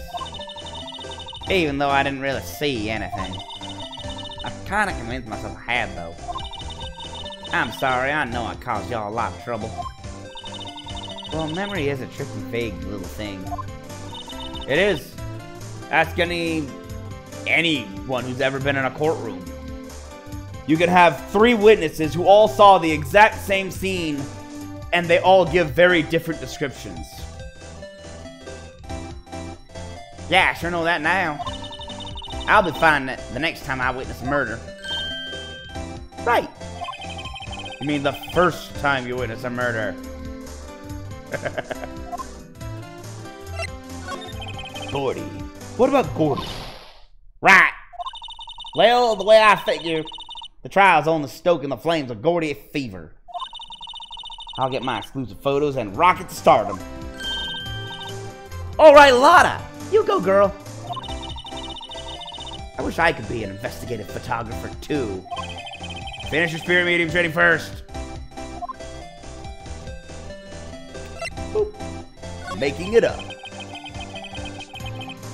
Phoenix. Lotta, what do you mean by making it up to us? Well, you see, actually, I got a bit of information for you. What? That Von Karma didn't want me to say nothing about it. What information? Now we're getting to the heart of it. See, I reckon we might be able to do ourselves a little exchange. Exchange? I thought this was to make it up to us. Right. I propose a little exchange to make it up to you. Great. What do you want? What? Information don't come cheap, my friend. Hey. I see you thinking, my, how unsophisticated these southern folks are. It's written all over your face. Let me tell you, most southerners are way more sophisticated than you. I'm just the exception, okay? Ah, so you accept that you're not sophisticated. Got it. Well, what'll it be? We gonna deal or not? What do we do, Nick? We deal. We need the evidence. We don't have any of the leads, so I don't think we have a choice here. Okay, how much? Huh? You completely off your rocker? I may not be sophisticated, but I'm not trying to rob the poor. I'm not trying to rob the poor. Wow. Huh? The only fair exchange for information is information. Oh. Okay, that's fair. Listen good. What I need from you is information about Gordy. Whoa, whoa, whoa! Gordy? But Gordy doesn't... I mean, Gordon might not exist. Then bring me proof that shows he don't. I'll be keeping watch from the car, okay? You see something, y'all come to me first. Got it? Okay. Right. See y'all later. Great. Now I gotta find proof of a mythical creature, or proof that a mythical creature doesn't exist. You know, easy. Okay, Nick, let's get hunting. Hunting? You don't seriously mean... Gordy! I sure do. What about Edgeworth? We're searching for Gordy for him, Nick. Don't you get it? Okay. And how exactly do we search for a make-believe monster? Maybe we can find a monster myth specialist? Let's go to the park! Because that's all I've got. What the heck is that? That wasn't here just 2 minutes ago. It's the Steel Samurai. Oh my gosh. December 26th, Gourd Lake Public Beach. Ooh, what's that? The Steel Samurai, Nick. Yo, Maya! Larry, what the heck is that? Oh, it was my girl Gianta's idea. She was all... If you, like, put this here, it would be, like, really cool. Dude, she gave it to me along with the banner. Wow! That's real impressive. She can find those for you. Well, she knows a lot of people. And that show's finished now, so she got him for free. Right. Wow. I didn't think I'd be hearing the Steel Samurai theme again. I should have known the show wouldn't leave that alone. Let me see. Examine! Steel Samurai! Doesn't the Steel Samurai look a little out of place? I mean, it's so huge. It is huge. I guess it's good advertising. Something about this Steel Samurai just doesn't work for me. Huh? Really? It looks pretty well made to me. Still a novice, aren't you, Nick? Really? True connoisseurs like Cody and me don't fall for this kind of stuff.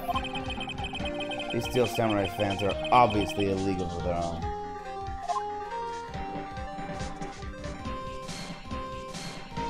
A banner. Those flags look sadly out of place here. What's up with the banner of every flag of the world? Look at that. I just realized. Hold on. Flapping listlessly back and forth in a cold wind under a cold sky. I don't know. I think it gives the place a kind of festival atmosphere. It reminds me of the War of the Eyeglasses. The War of the what? Huh? What? You mean you don't know the War of the Eyeglasses? What the heck is that? Our local fair used to do it every summer. Huh, I guess we were the only ones. I ask again, what the heck is it? Okay, so we got US. I think this is Germany. That's Japan. I cannot remember what this flag is, though I've seen it before. Or this one. Or this one. I think... Ah, dang, I can't remember. But this is South Korea. This here is China. This here is the UK. And this is... Hold on, this one always gets a little tricky for me. It's either New Zealand or Australia. I think that's Australia? Like I said, it's a weird assortment of flags. I think at least one of these is African. I can't remember which. I say African, not like literally it's from the country of Africa, because it's not a country, it's a continent. I mean that one of these countries is in Africa, is what I'm trying to say. I don't know why I'm fixated on the flags. That just feels so out of place. I'm with Nick on this one. That feels so weird. Okay, dude. Yo, Nick! What happened to Edgy? Well, we made it through the first day in court, alright. I don't know how good our prospects are from here on, though. Huh. Hey, Larry, did you know Mr. Edgeworth's secret weakness? He's terrified of earthquakes. He acts like a little boy. Huh? That's weird. I don't think he was ever like that in school. No? Really? Well, we were only in the same class for a little bit. He transferred schools pretty quickly. Transfer? Right. When the DL6 incident... oh, no, that's me. Right, when the DL6 incident happened. Doesn't look like Larry knows about it, though. That is a weird shirt. It feels like it's looking at me. The big samurai. Hey, Larry. When did you get that big thing? Huh? Oh, the big guy? I've had that for about a month. Yeah. It's a big hit with the kids. Hey, you're sweating cold because you just put it up. Why wasn't it there yesterday? Huh? Huh? Oh. Right. And you're twitching. The compressor was busted. Oh, it's inflatable. I see. I thought it was a statue. Compressor? Yeah, it's that little unit by my hot dog stand. There it is. I see it. It's right there, right next to the... It's right there. That's what I used to put air in the Steel Samurai. It broke a little while ago, so I sent it in for repairs.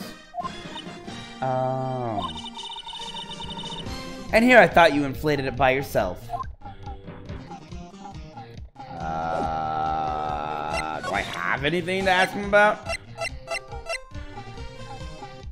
Ha! That's the guy that's selling my hot dogs fast. That's the guy that's selling my dogs faster than I can cook them. I can read, I promise. I know how to read. Do you think Gordy really exists? Nah, I think somebody probably saw something else that they just thought was Gordy. But I'll keep selling samurai dogs until the truth's out.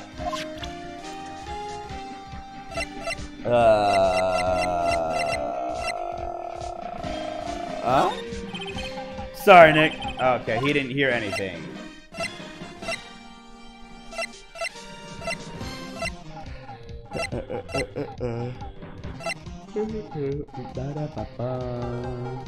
I don't know. I'm gonna move on because... Please tell me you got something. Boat rental shop. Give me something. Maya, give me something. It's always so quiet here. That's not helpful. I wonder if the boat shop is closed for good. Well, with the murder on the lake and all, they're probably just taking a vacation until it blows over. I get it.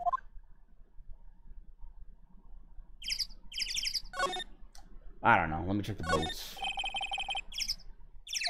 Okay, they're floating by the dock. The murder took place in a boat from this dock.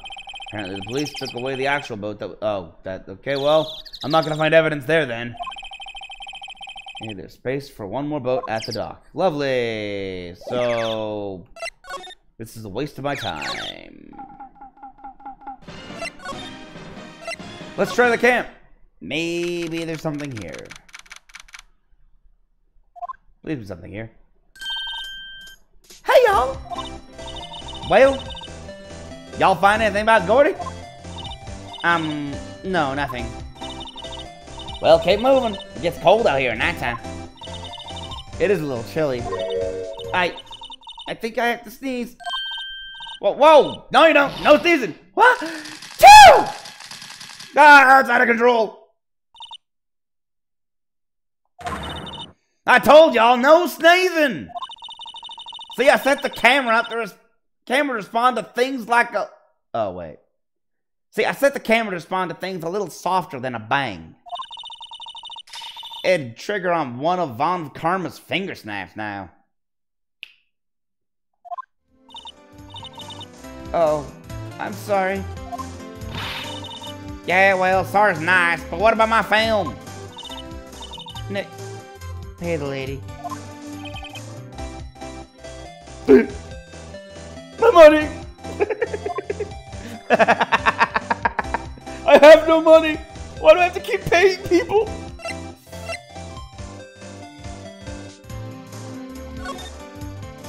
Okay, what happened? I learned something in today's trial, that's for sure. Testifying is serious business. That's why I decided not to talk about that case anymore. Huh? Well, what didn't you say you had information about the case? Tell us that at least. Like I said, I'll trade it for the dirt on Gordy. Gordy, where can we start looking? What are you going to do if Gordy doesn't exist? I'll quit being an investigative photographer. What? After all, I only have one photo to my name so far. Was it a good one? You bet. A UFO. A UFO? Anyway, I can get a career. If I can get a career making... Yeah. Anyway, if I can get a career making photo this time around, then that's it. I'll quit and go back to school. Oh, if I can't get one. Huh? So you really are a university student? Yeah, well, I'm taking a break for a bit. Right. And back to Gordy again, because there's no check mark. This is all the same. Why ain't no check mark? Oh, wait, I know why. Hold on. It's because I have to use this when I have evidence. Do I have evidence? I have no evidence. I have an idea. No. I have another idea. It might work. This time. Maybe. Yes, he's here! Okay. Hey there, pal. What's up? You look out of sorts. Wait, you didn't go and do something that's gonna hurt Mr. Edgeworth's case again. What do you mean again? Whatever, have a seat, pal. I'm here for if you need anything. Besides money, that is. I'm also broke.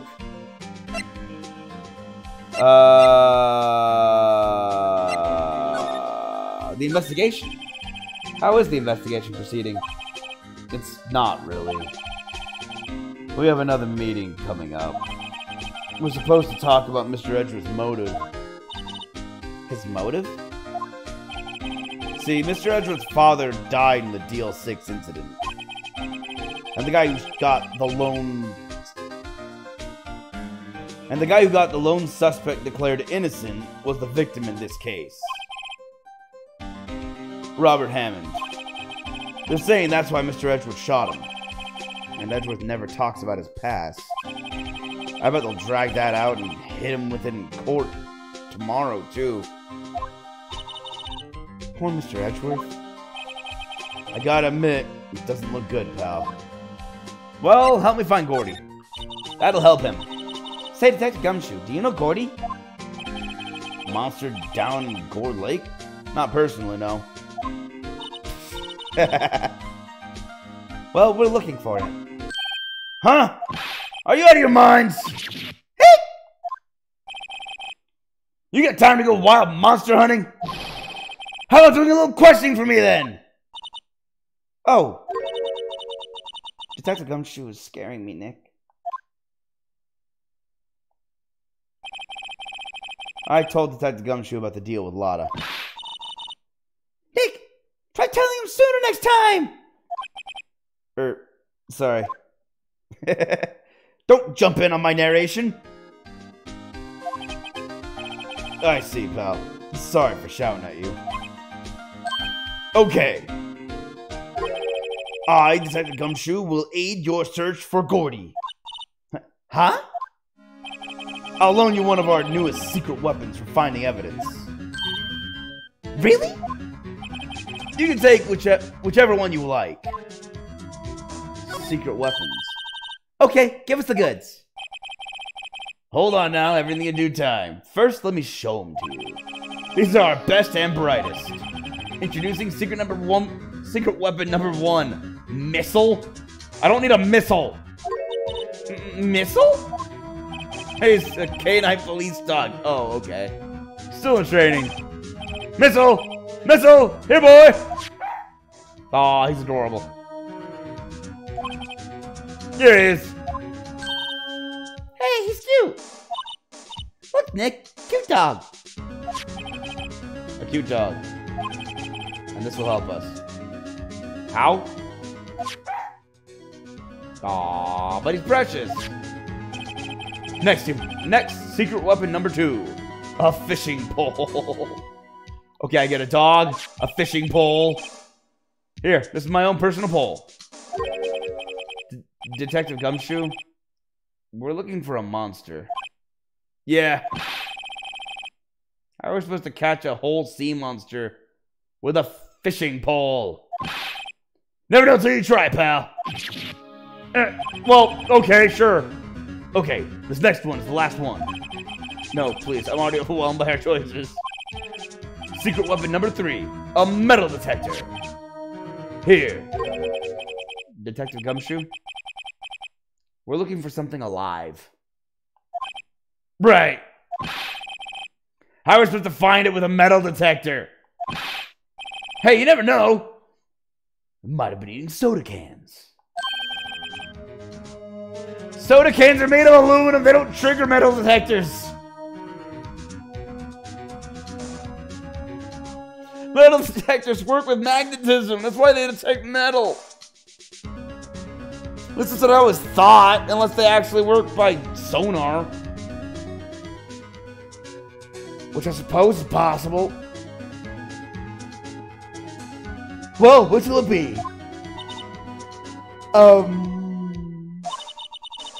I can't make up my mind, Nick. That all seems so perfect.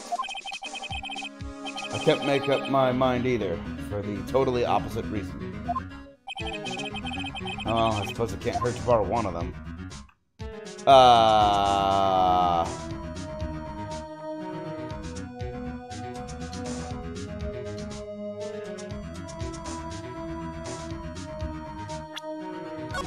I don't know which one to get. So I'm gonna save and see which one is best.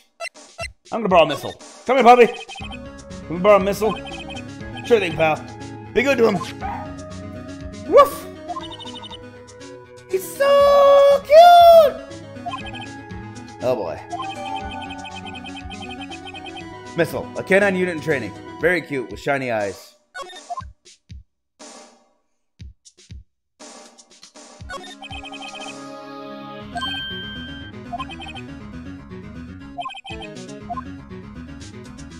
Oh. Okay, so we can constantly trade them out. Good. Let's go find some stuff. Gourd Lake.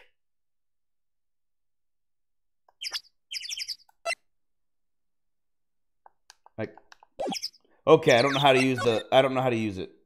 So we're just gonna see if it just triggers. Hey, Nick. Missile's been acting strangely. Missile?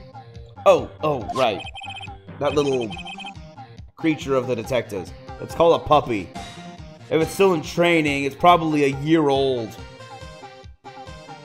Maybe 2. Hey, I love little doggies! Good boy! Good boy! Yeah!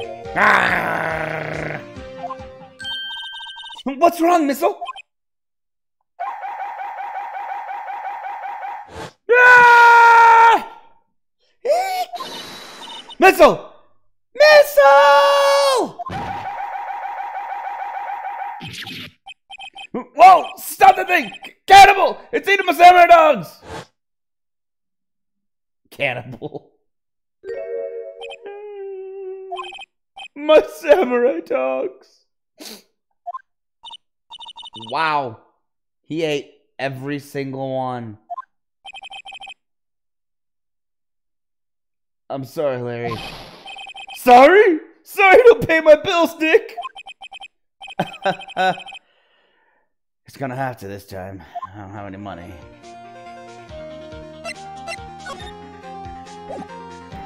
Sorry, man.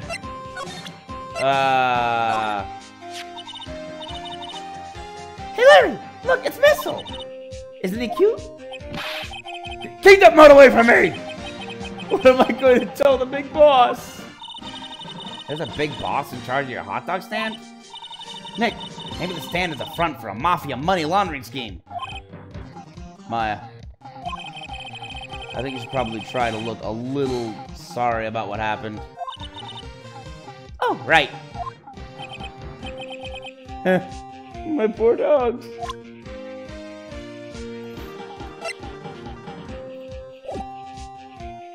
Sorry, man. I'm just gonna go this way.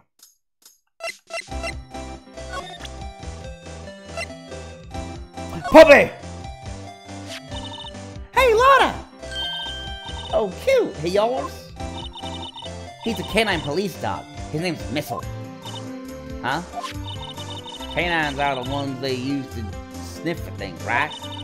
I wonder what Gordy smells like. I hadn't thought about that. Smell! Smell, puppy! Smell! This has not helped me at all.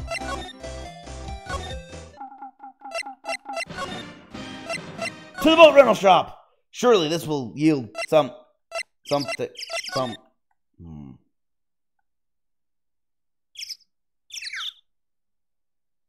This has once again been a waste of time. Alright, the only thing the dog did was eat. The only thing the dog did was eat his hot dogs. The dog got me nothing. Okay, back to get something else.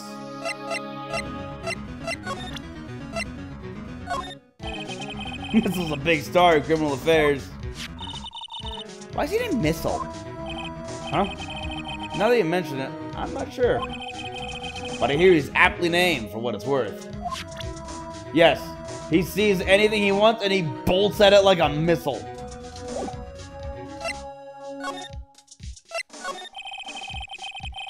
Okay, we gotta borrow something else.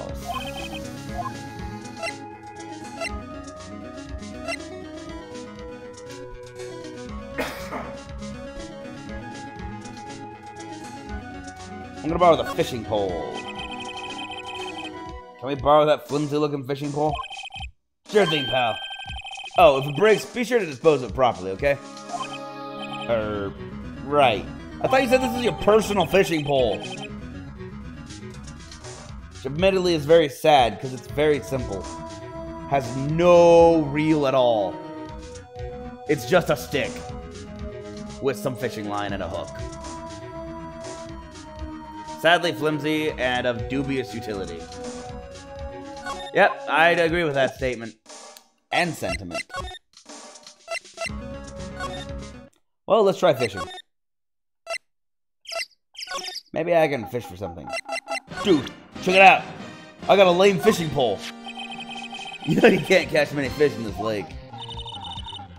I'm not after small fry. I'm after the biggest fry of them all. Gordy.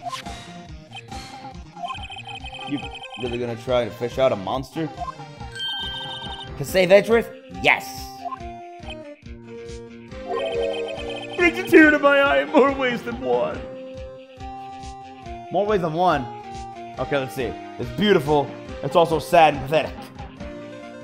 You're right, it does bring 2 tears to my eye. One for each scenario.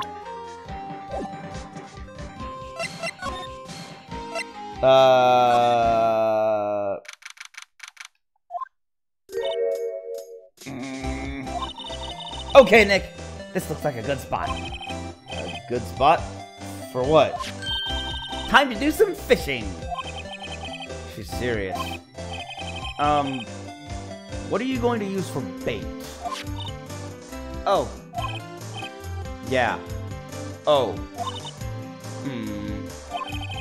I figured something like this would happen. We should have brought Missile along with us too. At least then we'd have bait. No! No! Don't use Missile as bait! You monster! Nick! How could you? I'm kidding! I'm kidding! Some jokes are better left untold. Ugh. She hit me. Okay, watch this, Nick. Just try not to reel in any empty cans or boots, okay? Here we go. Ah! My leg!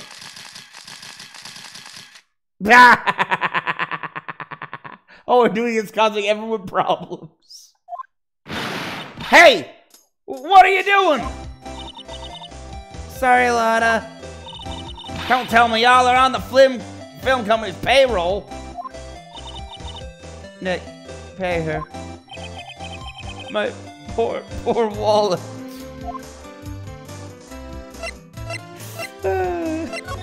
Please stop taking my money. Okay, that was a bust. I kind of figured it would be. I had an idea when I saw that metal detector, actually. Oh, wait, hold on. First, fishing rod. It's funny. One day I woke up and I wanted a fishing pole. Do you like fishing? I never gone. I just wanted one so bad, I went out and bought it. I never used it, actually. Must have been one of those midlife crisis things. What midlife crisis has you go out and buy a fishing pole and never use it? It's more like an impulse thing.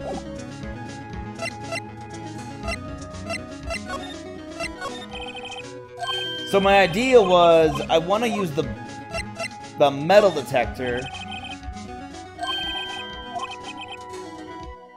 I'm not sure what we're gonna find with this. Remember, you're hunting for a monster. Anything is possible. Anything. That's true. Anyway, there were 3 shots fired from the gun, but we've only found 1 bullet, and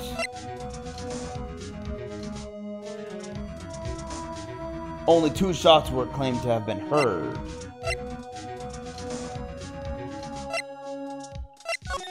Right, I need to claim that.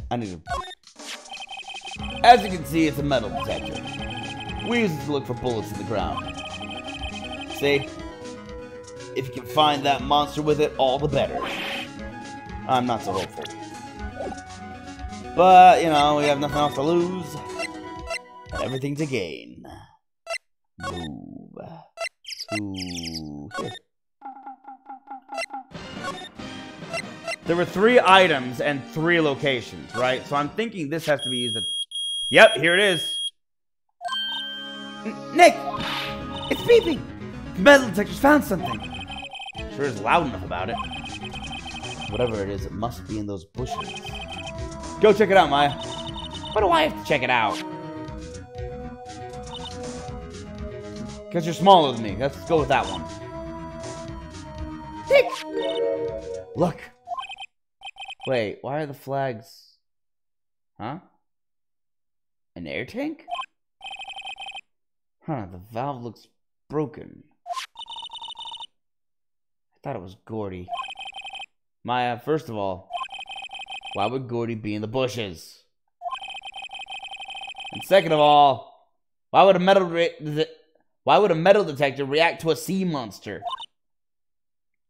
Oh. Huh?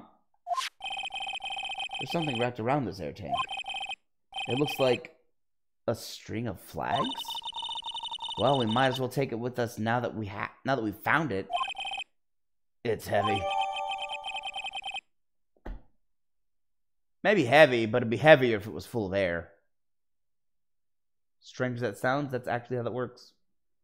You can usually tell if a propane tank is full or empty based on how heavy it is. I assume it's the same for air. An empty air tank, the valve is open, and a banner of flags is wrapped around it. Air tank of dubious value retrieved. Dubious value? What do you mean dubious? It's our only clue! Wait. Yes. So... Wait. Okay. What? An air tank? What about it? Larry, I wanted to ask you about this tank. Have you seen it before? Have you seen this before? Huh? Me? No, never. I could go diving in the middle of winter. There's something about the way his eye twitched when I showed him the tank. I think I better pursue this line of questioning a little further. I agree. I prefer it further. I present again, not further. I present again. And is it yours? Say, is this air tank yours?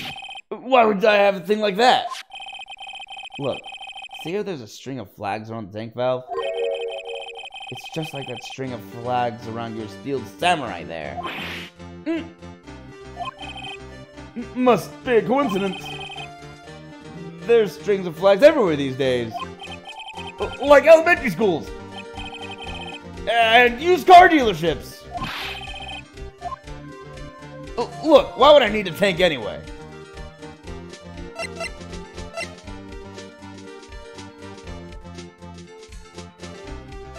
To inflate something!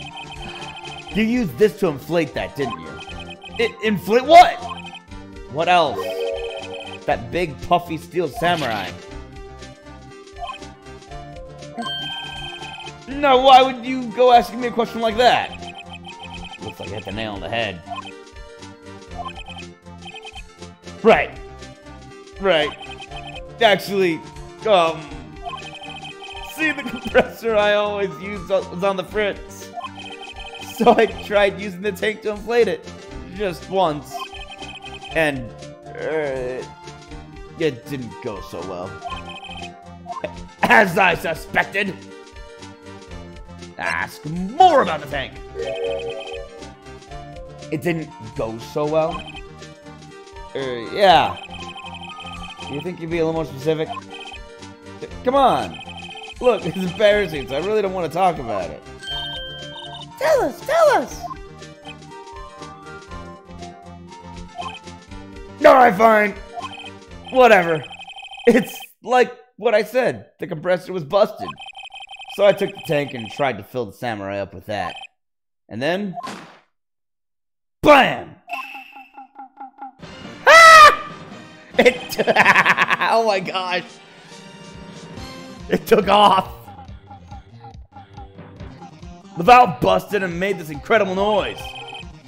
And that tank there took off like a rocket. And it took my poor deflated steel samurai with it. What? Off into Gourd Lake? It sure scared me out of my gourd, that's for sure. Wait a minute. Wait a second. The flying air tank? So the tank and the steel samurai you were trying to fill up flew away. What happened next?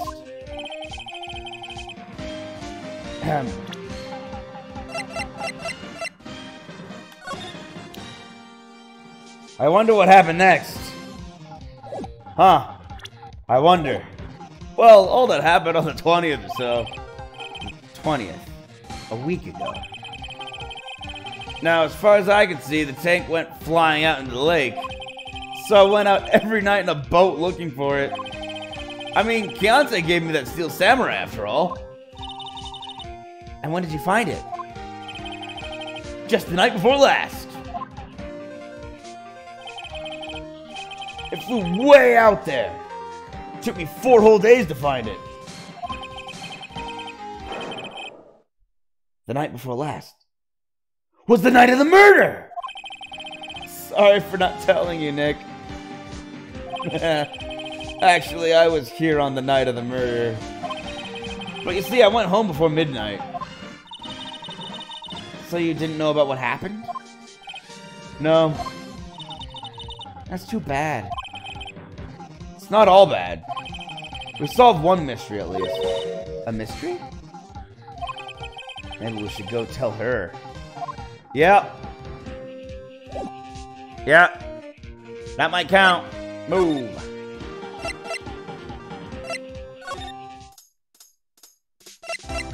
Yo, Lotta. I got news on Gordy.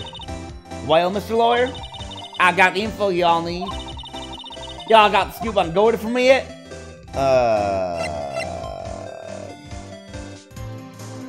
Gordy doesn't exist. Lotta, there is no such thing as Gordy. What? How can y'all be so sure? Really, Nick? Y'all got some proof Gordy don't exist? The proof that Gordy doesn't exist is here. Of course I have proof. No lawyer with his badge would make a claim without the proof to back it up. Unless he's trying to stall for time.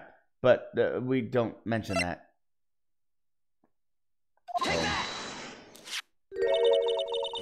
Larry's air tank? What are y'all doing with an air tank? This is Gordy. Excuse me? What exactly are you saying, Nick? There's a stand near here. A hot dog stand. There's a giant inflatable samurai doll there. About a week ago, an idiot who happens to be a friend of mine tried to fill it. He used this air tank, and when the valve blew, the tank flew into the lake. Honestly, he's lucky he's not injured. Apparently, it made a pretty loud bang when it flew. Bang? Yep, I knew it. The tank, along with the still deflated samurai, fell into the lake.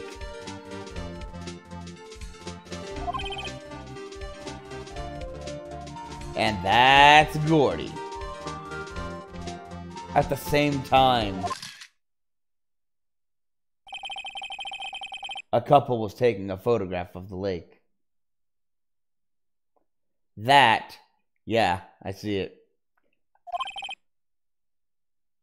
This photo.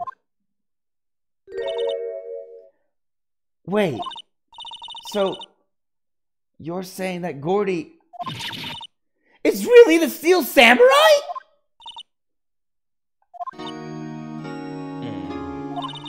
Well, that's a fine way to ruin a guy's dreams. I'm sorry, Lotta. Nah, it's okay. You win. I'll give you your info like I promised. Poor Lotta. Sorry about that, Lotta. But it's better than you sitting out here trying to take a picture of something that I now know is not real. So tell us this information you have. A promise is a promise, I guess. I overheard the cops around here saying something about the witness tomorrow. They said he's the caretaker of the boat rental place up the path here. Boat rental? Yeah, the guy we've never seen. There's someone there? I mean, it looks so deserted. Just an old guy living by himself. Y'all should go check it out. Thanks, Lotta. We will. Let's get cracking, Nick. Hold on. Something else. Something else? Yeah. The night of the murder, my camera clicked twice, you know? I do remember you saying that. And I was wondering what the second picture was. Wait, so you have another photo? Well, yeah, but there's nothing in it at all. Just a lake. I figured it wouldn't be much use as evidence, so I kept it to myself. Well, it might not be helpful at all, but... Here, take it. Shows an empty lake, taken automatically on 12/24 at... So, December 24th at 11:50 p.m. Why was it taken at 11:50? That's a good 25 minutes before the murder photo. Bye now. Y'all take care. Time for me to pack up and leave. Poor Lotta. It's all Larry's fault. The legend still lives on, I guess. The legend? Yeah, the legend of Larry. Familiar to all who know him for any length of time. When something smells, it's usually the butts. Someone should whip that butts into shape.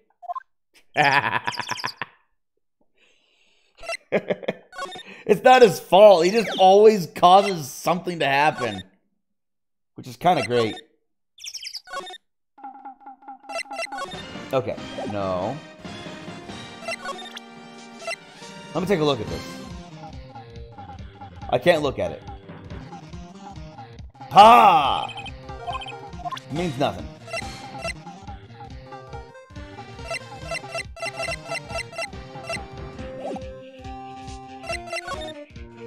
Let's try the shop again. Because there's constantly no one here. Hey, Nick! This is the shop that Lotto was talking about. You're right. We've been here many times. Doesn't seem to be anyone around at all. Well, let's go check it out anyway. Okay. Time to break in to a man's home. Because why not? A small boat rental shop. Doesn't look like anyone's around. Probably closed because of the murder. Or because the prosecution told him to close the shop. So I couldn't talk to this guy! There's more force off that way. Nope. Okay, nothing out there. Wait, what was that? I saw something. No, I didn't. Never mind. No,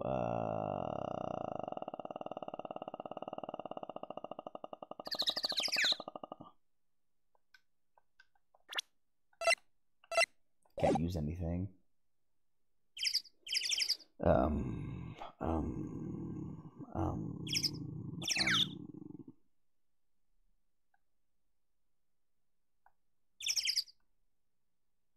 I see nothing.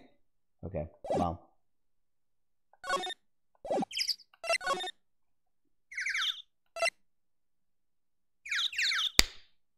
Okay, we're breaking and entering. Let's do this. This is what lawyers do.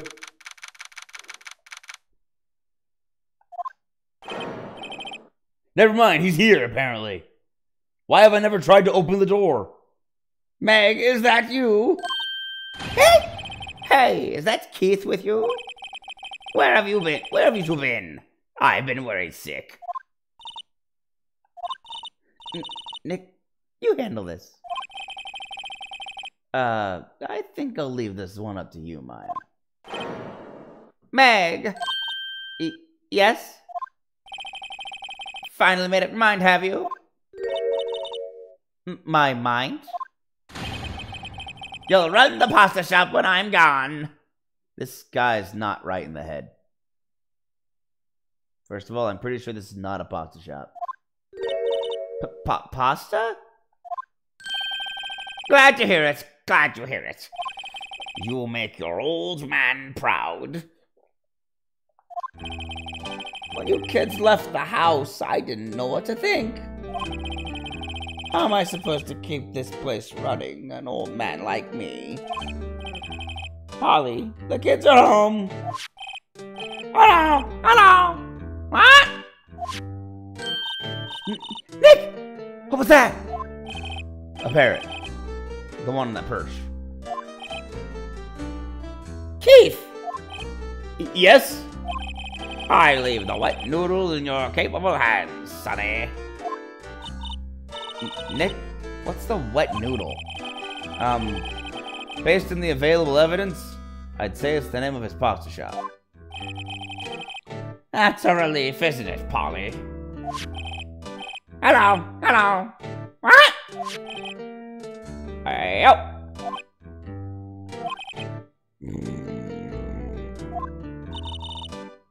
He fell asleep. I guess he's relieved. Yeah, okay, I guess he's relieved. Well, while he sleeps, I guess I'll look around. Hi, bird. Wow, what an amazing parrot that is. Good morning. It only says one thing, and only talks to one guy. Hello? It ignored me. Ah! What, you forgot, Meg? You gotta call her name first. Her name? Polly, how you been? Hello, hello, what? See? Neat, so the parrot's name is Polly. The erstwhile companion of the boat shop caretaker. Answers to the name, Polly. Too bad all she can say is hello. Oh, Polly can say lots of things. You just need to know the secret words. The secret words? I remember this bird from the anime. I can't remember why, but the bird's important. I don't remember what it is about the bird. It's just something sticks out about it for some reason. Polly! Polly! What's your name? Polly! What? Cute! Maya's found a new friend.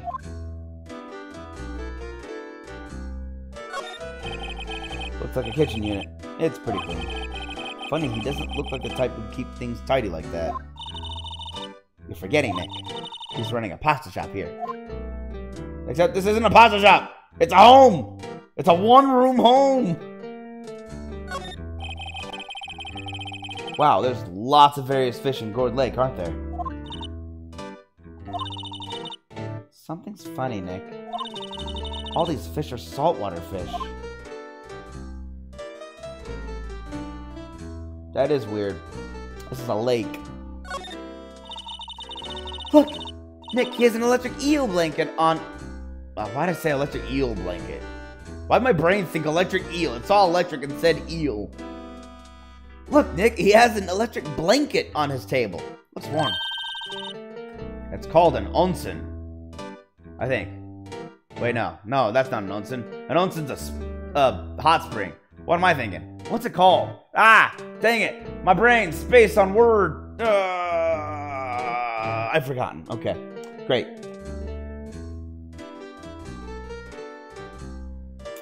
That's a great idea. We should do that at the office. We can sit down with our clients, snug and warm, and drink hot cocoa. And what? Talk about murders? Aw, you're a party pooper, Nick.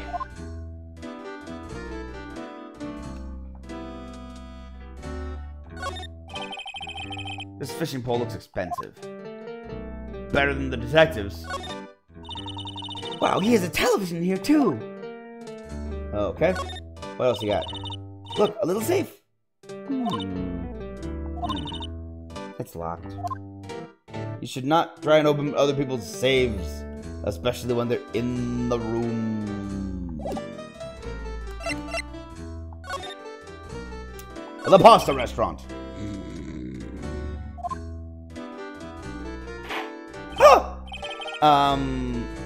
A pasta shop? Yep. I think the white noodle will live on once I'm gone. My father started it, you know. So that makes you to the third generation. Meg. Yes. Tomorrow we'll start with the secrets of dough tossing. Dough tossing? You too, Keith. Yes? You'll be the best pasta wrangler the West has ever seen. Pasta wrangler? The West? Isn't pasta from Italy? Meg! Yes? You know the best pasta's always been made west of the Rockies, you know, don't you? Right, of course. Everybody knows that. Nick? Huh? How long do we have to keep this up? Keep up this all in the family charade? Some man must know something about the murder. We're not leaving until we find out what that is. The boat rental shop.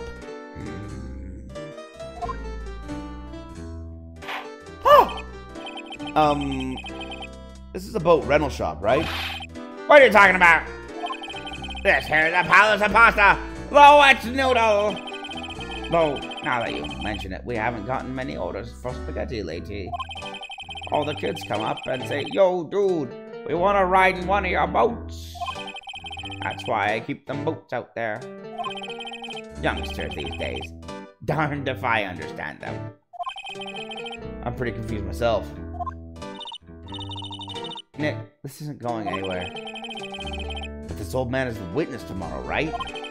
We gotta find some way of getting information out of him. Polly.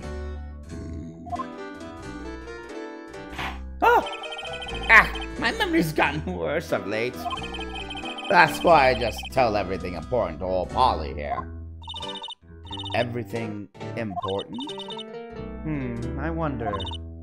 Polly, What's the number to the safe? 1228. What?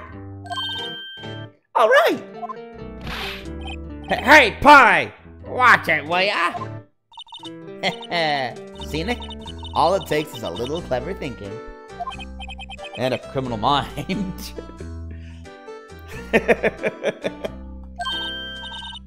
Quick, Nick, write that number down. Hey, don't get me involved in your little heist schemes. Yeah, don't get me involved. What's the code? Dang.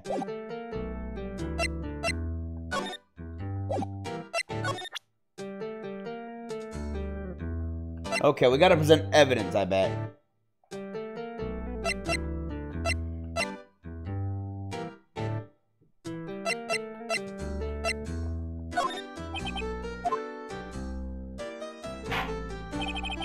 I don't think you remember that tricolor pasta we were talking about? Our rainbow lead. Our rainbow lioli? I figured the last color we should use. Indigo blue! Indigo blue? That doesn't go the way I thought it might. Okay.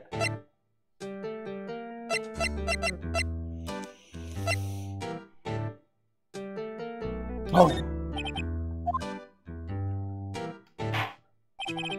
Now listen here, Keith. Remember that? Oh, okay, no, it's the same thing. Okay. I'm a lawyer! That's a lawyer's badge. Yes, it is. I don't believe it. This old guy is the first person to recognize my badge. I get it. Huh? Yep. I got you figured out now. You're not Keith! Nick! Now's our chance to clear things up. Sir, no, I'm not Keith. And I'm not Meg either. We're here investigating a murder that took place on this lake the other night.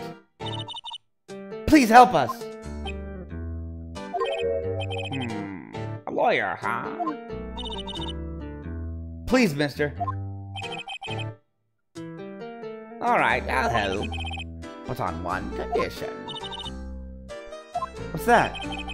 When this case is over and done, you'll run the wet noodle.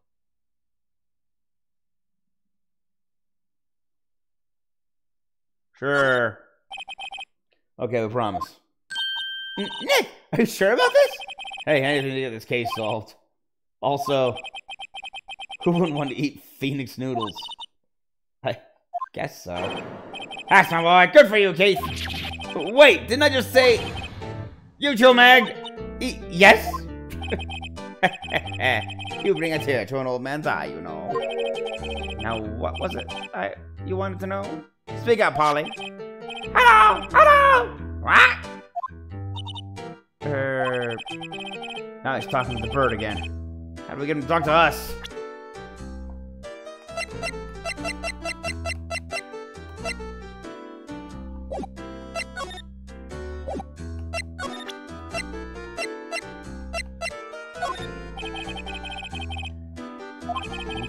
In the right, Polly. Hello, hello. What? Yep. Yep.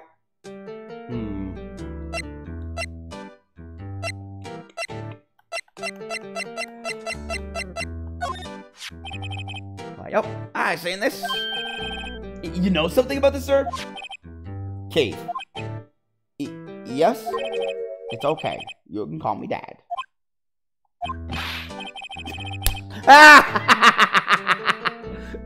Dad! Do you know something about this? Yep. The other night, out on the lake. Yes? Yes? I know all about that. I seen it. What? Tell us! Tell us what you saw! Well, I suppose, since you're taking over the shop and all. Good, what you saw. Yes, please tell us. I forget the time, but it was pretty dark outside. Probably night. Yep. It was after midnight, but okay.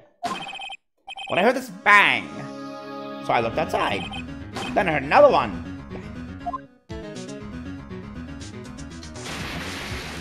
So only one bang was a gunshot. No, wait, Larry didn't do that on... Okay, sorry, no, that wasn't that murder that one bang. So it was still 2 shots. A little while later, this boat comes back. And then a young man walked in by my window here. He was muttering something to himself. What did he say? I forgot. I'll remember it tomorrow by court time, I promise. We need to know earlier than that. You know what? Eh? Little Terry was just here. Terry? Yep, that kid next door. You always used to make him cry, remember? He was wearing his tattered old coat. Got him some whiskers growing out his face. You must be talking about Detective Gumshoe. He comes up and tells me to come down to court tomorrow. Really? Somehow I don't think we're going to get much useful information from this guy. Maya, maybe we should be leaving. I think you're right. Oh, wait! I have one more question. Huh? Polly! Have we forgotten something? What? Don't forget DL6. What? That wasn't what I expected. What? Huh? What did you just say, Nick? One more time, Polly. Don't forget DL6. What? What? The DL6 incident? Hey, mister! I mean, Dad! This is getting weird. Who is this old guy? Why would that bird Polly know something about DL6? We have to figure out who that old man is. Oh! What? You locked the door from the other side. Who could that old man be? I think I need to do a little more research on this DL6 incident. I've got suspicions coming out my butt out of this one. Coming out my butt, out my ears. It's just like so much suspicion. I'm just oozing it from every pore. Ah! Nothing's weirder than sweating suspicion. I should ask Detective Gumshoe. That old man is not an old man. I mean, he's an old man. He's not what he seems, though. Definitely not.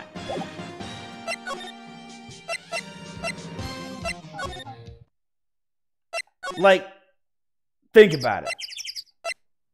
That old man is clearly hiding something. He wouldn't have locked the door immediately after we left if he wasn't. And the fact that I'm assuming was pretending to be asleep immediately after the bird went, don't forget DL6.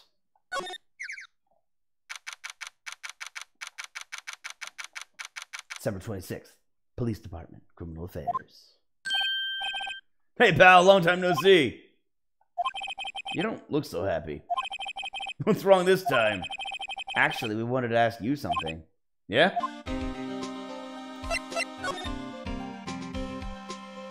The boat caretaker. You know the boat rental shop down at Gore Lake? Oh, yeah. The old man who runs it is appearing as a witness in court tomorrow, right? Huh? How'd you... that was supposed to be top secret. Do you know who that old man is, Detective? Actually, I don't. He's a bit of an odd bird. I haven't been able to get a straight answer out of him. I decided first that he wasn't persuasive enough to stand to testify as a witness. That's why we called Miss Lotta Hart yesterday. As for who he is, we have absolutely no idea. Sounds suspicious.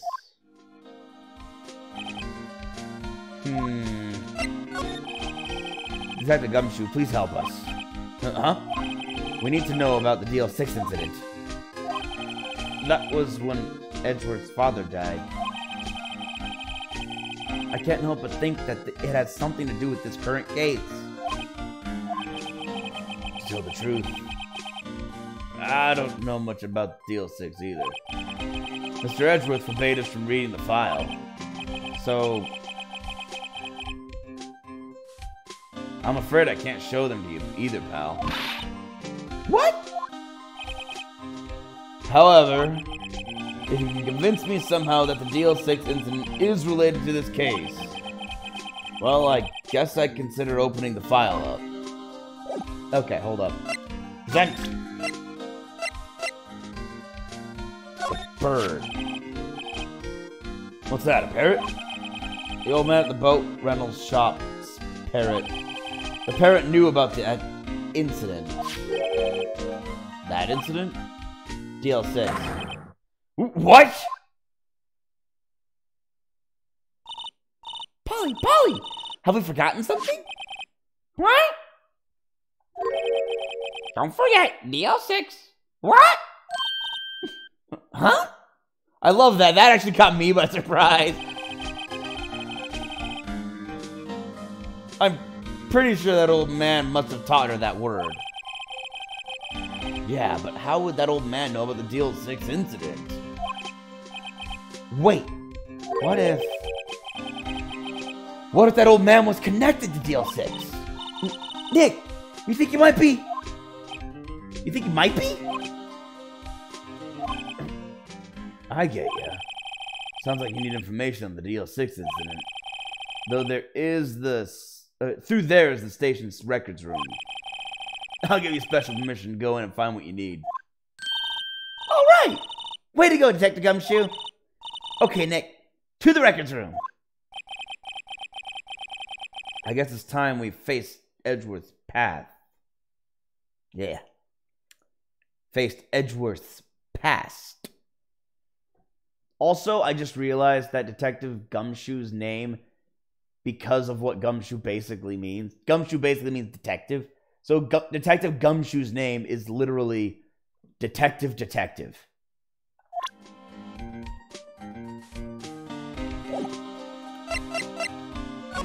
Yes, okay. So, onward to the records room. That's a lot of records. Wow!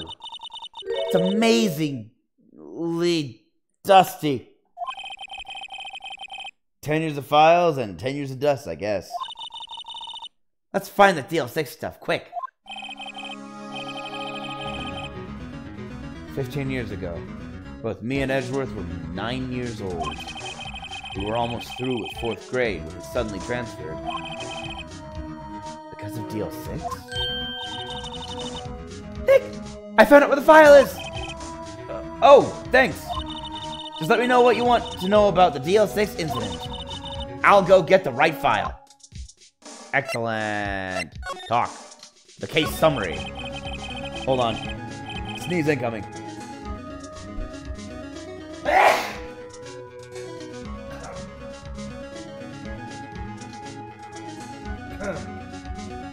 Like I said, sneeze incoming. Well, first I have to get a handle on the main facts. Like a summary. Right. Summary. Found it! Here you go. December 28th, 2001. That's exactly 15 years ago from the day after tomorrow. Okay, that's interesting. The game was made in 2001. So, 15 years later would be 2016. This game takes place in the past from our perspective, but from the future in the game's perspective when it was... This is weird. It's exactly 15 years ago from the day after tomorrow. So in 2 days, the case is closed. Forever. The incident took place in the elevator on the district courthouse. What? Is this the same district courthouse where we're all holding trial now? Looks like it. There was a large earthquake at 2 p.m. on that day. Part of the court building collapsed and all of the lights went out. Dang. Wow, that was some earthquake.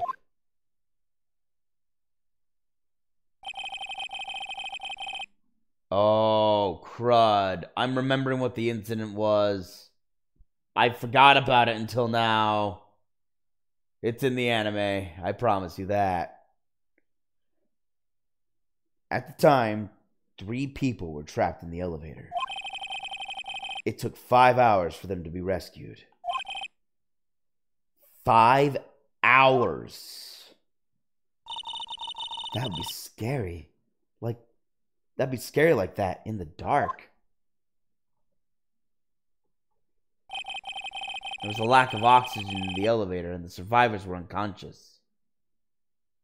Why was there a lack of oxygen in the elevator? Elevators aren't airtight. That's a safety hazard. They keep them ventilated and not air sealed. The survivors? One of the 3 in the elevator had been shot in the heart. That was Mr. Edgeworth's father, wasn't it? He said that his father was shot before his very eyes. So Miles Edgeworth was one of the other passengers in the elevator. Victim data. Do you have data on the victim? Edgeworth's father? Yeah, hold on. Victim. Here, found it. Gregory Edgeworth, 35, defense attorney. If he were still alive, he'd be 50. He had lost that day's case in court and got in the elevator with his son, Miles.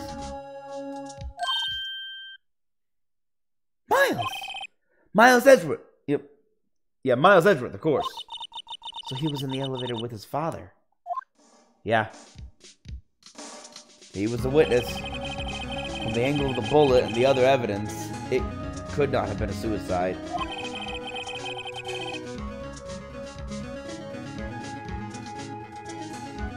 The murder weapon, a pistol, was found in the elevator. The pistol had been fired 2 times. Where have I heard that before? Where have I heard that before? Huh. Sounds just like this current case. What's going on here? Suspect data. Got any data on the suspect in there? That'd be the guy that my mom got arrested. Hold on. This is it. The man arrested was a suspect in DL6. As a suspect in DL6 was Yanni Yogi? He was a clerk in the court, apparently.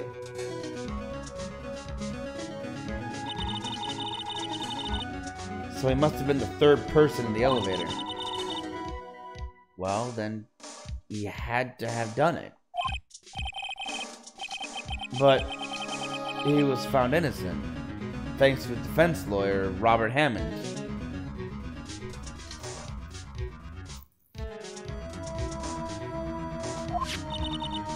Hammond, the victim in our case.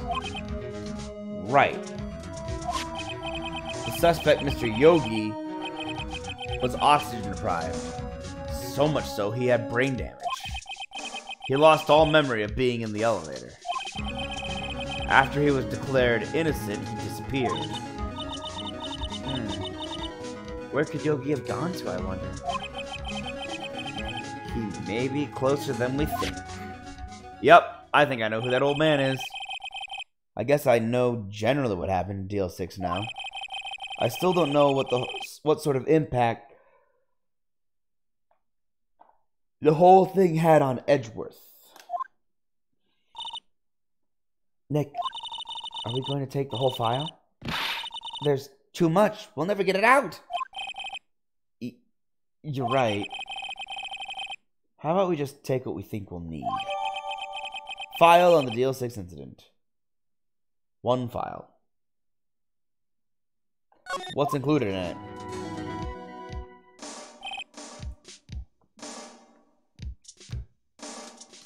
Wright. That's my name. That's probably all we'll be able to find here. Now all that's left is the trial tomorrow. I wonder how Dad will do testifying in court. To be continued. Hey, look at that! It's only 10 after the hour. We have 50 minutes left. I think we can do court. Turnabout goodbyes. Day 3. The trial.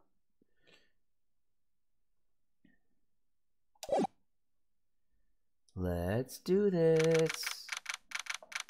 December 27th, 10 a.m. District Court, courtroom number 3.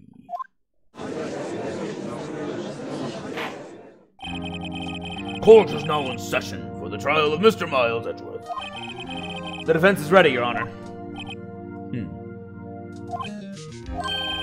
Very well, apparently the prosecution is also ready. Who's the judge here? Wait, hold on. This sentence makes no sense, but I'm gonna read it anyway. Who is the judge here anyway? Oh, no, now it just made sense now that I read it. Mr. Von Karma, your opening statement.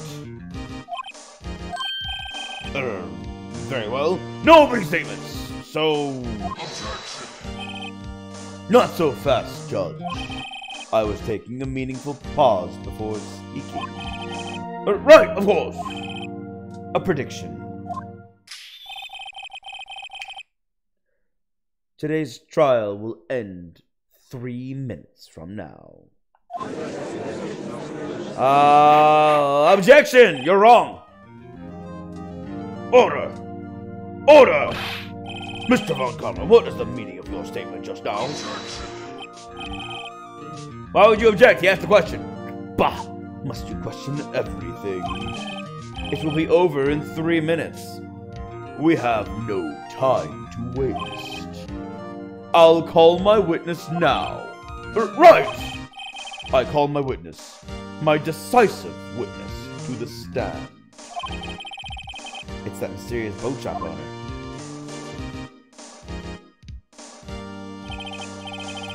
Witness, state your profession.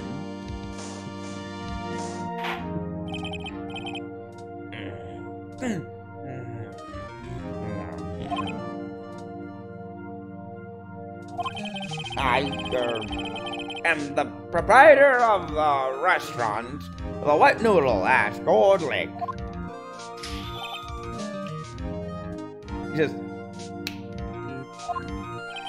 And I also rent boats. The night of the incident, you were in the boat shop. You were in the boat rental shop, correct? Yep, I was. Uh-oh, sneeze incoming. Ah! Please testify. Oh, there it is. Please testify. Wait a second. We still haven't heard who this gold guy is. Raise an objection. Wait a minute. The witness hasn't stated his name yet. Because I did not ask him, Mr. Wright. Bah! I have predicted this trial will end in 3 minutes. Stop asking trivial questions and cooperate. I will not let this trial end in 3 minutes. Yeah, right. The witness will state his name. Oh. Well, I'm not really sure. What do you mean? My memory. Your Honor, the witness does not remember anything beyond the last several years. Ergo, he cannot recall his own name. How can he function? He can't recall, you say? Yes, but the incident in question took place 3 days ago. he can testify. Very well. Let's hear his testimony, shall we? Witness? The testimony of a weird old man with no memory. I'm sure this will be great. The night of the murder. It was the night of the 24th, just after midnight. Yep. I was in the restaurant where I rent boats as usual. Yeah, that makes sense. You rent boats out of a restaurant. Then I heard a bang. Yep. When I looked out the window, I saw a boat just floating on the lake. Then I heard another bang. Just about then, the boat comes back to shore, and the man walks by my window. Very well. I'd like to begin the cross-examination. There is nothing to question in my witness's testimony. Ergo, no need for cross-examination. That's not how trial works, you ass! Besides, there are only 10 seconds left before our 3 minutes are up. Judge, your verdict, now. Yes, Mr. Wright? Cross-examine! I'm not going along with this! What are you saying? Of course I'll cross-examine the witness. Very well, you may begin. Excuse me, Mr. Von Karma? 3 minutes just passed. I see.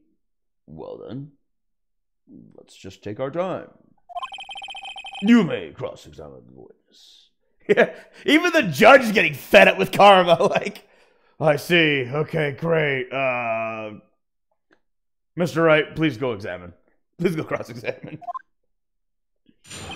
It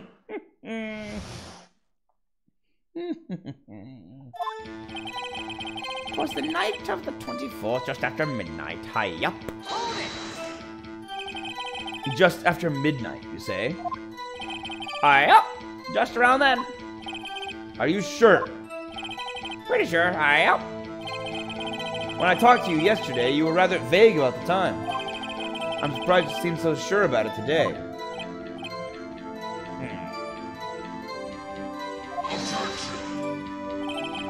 I asked him, and he remembered. Isn't that right? Huh.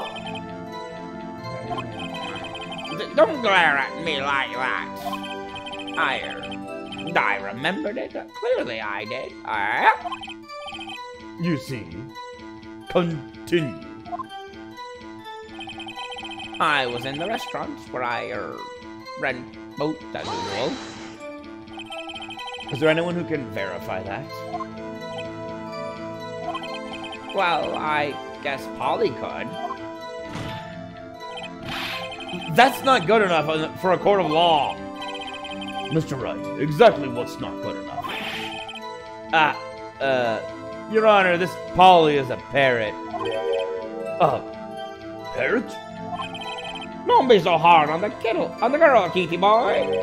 Keith? The prosecution concedes that we cannot prove the witness was in the shop. Witness, please continue. Oh, well, okay, he objected to concede. All right, I'll accept that one. That's an objection I will accept. You didn't want him to start calling people by the wrong names, I see.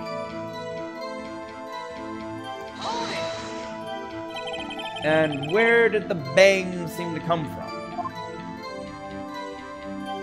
Oh! From the lake, I figure.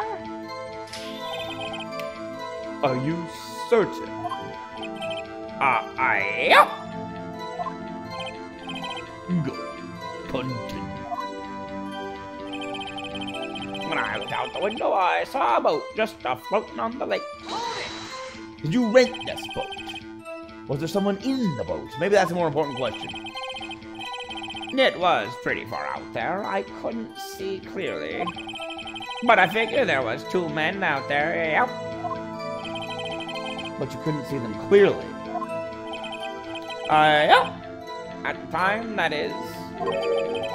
At the time?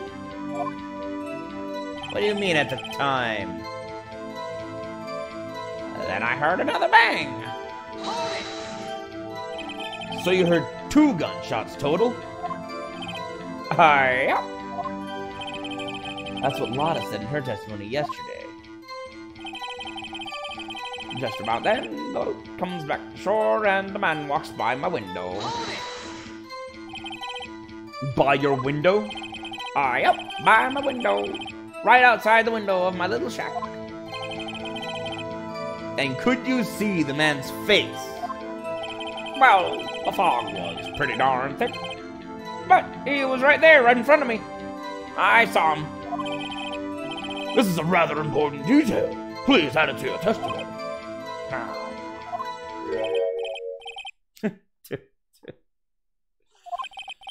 I have a bad feeling about this.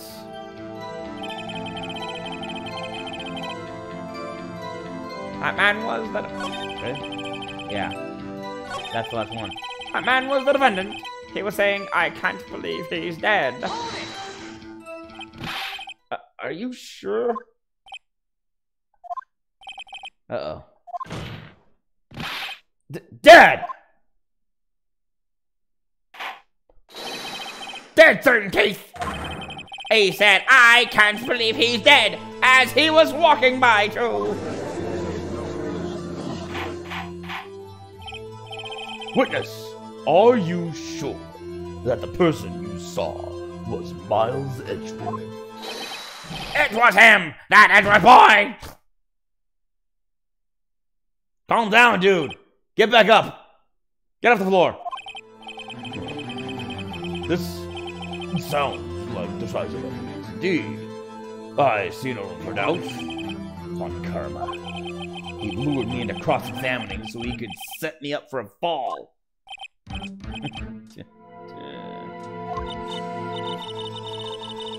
Nick, I don't like the way things are going here. Everyone in the courtroom is glaring at us. I better act quick or this trial's going to be over. Raise an objection. Your Honor, we proved in yesterday's trial that it could not have been Edgeworth who fired that gun. Mr. Wright, are you referring to the fingerprints from Edgeworth's right hand found on the gun, and the photograph showing a man firing with his left hand? Exactly! That is easily explainable. He could have wiped his prints after he fired. You're ignoring the truth of the matter here. Everything in this witness's testimony is true. The judge is lost in thought. What should I do? Raise an objection! Your Honor, this witness claims that Edgeworth said, I can't believe he's dead. But his word is all we have. If he were telling a lie... Mr. Wright, in a court of law, the evidence tells all. Apparently, you have yet to realize even this basic fact. If you say his testimony is a lie, show us proof. Nick, do we have any evidence? I don't know, let me look. I can't believe he's dead. Wait! The bird! The bird! So good. There's nothing I can do. Are you sure? To be honest, I don't know what to do anymore.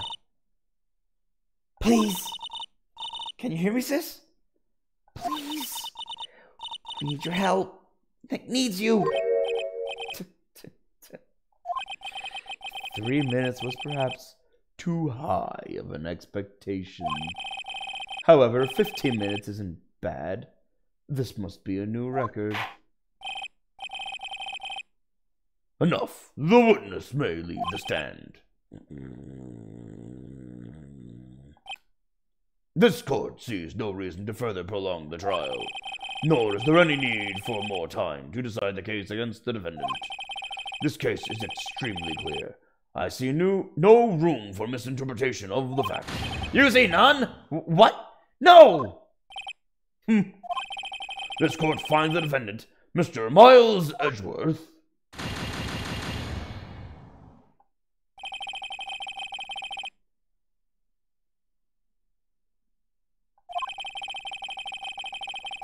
The accused will be held pending trial at a higher court within the month from today's date. That is all. This court is adjourned. What?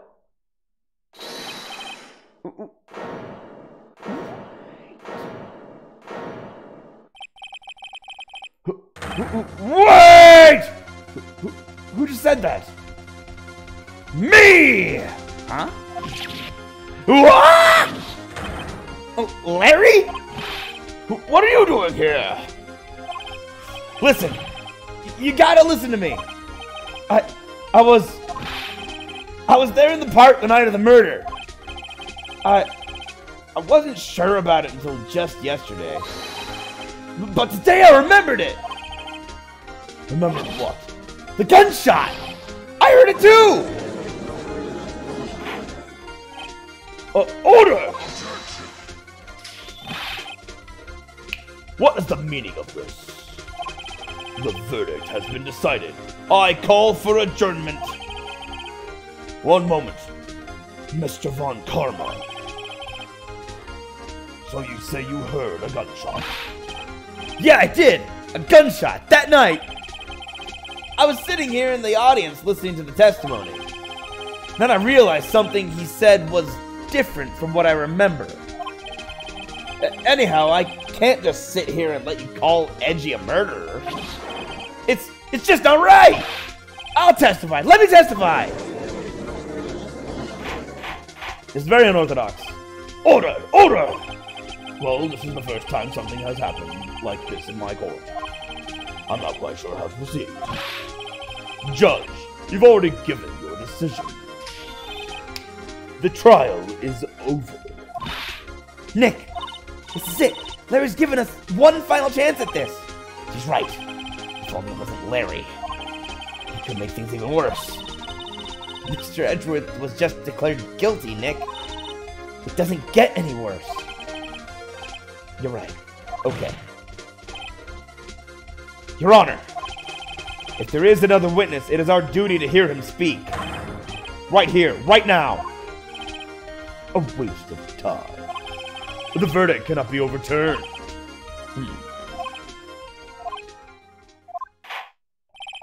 Allow me to speak my opinion. In all court proceedings, it is our duty to prevent an inaccurate verdict. In order to make sure no mistake has been made, every witness should be heard. What is this? I withdraw my previous verdict of guilty. Yeah, Judge! Mr. Von Karma, I order you to call this new witness to testify. Now. What? The court will adjourn for a 5-minute recess. After that, we will hear this new witness. Court is adjourned.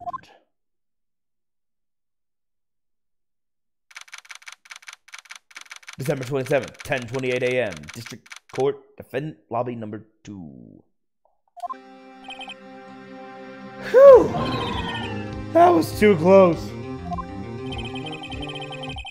Sorry to keep you on the edge of your seat like that, Edgeworth. I've seen worse. Yeah, right, Edgeworth. You're sweating bullets. I wonder what Larry plans to say in there. Larry was at the lake that night? Yes. He said he went looking for the steel samurai balloon that flew into the lake. Oh, right. And they found the balloon and the air tank that night. Yeah. Hey, Edgeworth. Huh? You say something, right? Yeah, a lot of things. You seem out of it. What's wrong? It's nothing. Mr. Edgeworth? There's something I've been meaning to ask you. What's that? Why are your fingerprints on the murder weapon? Oh.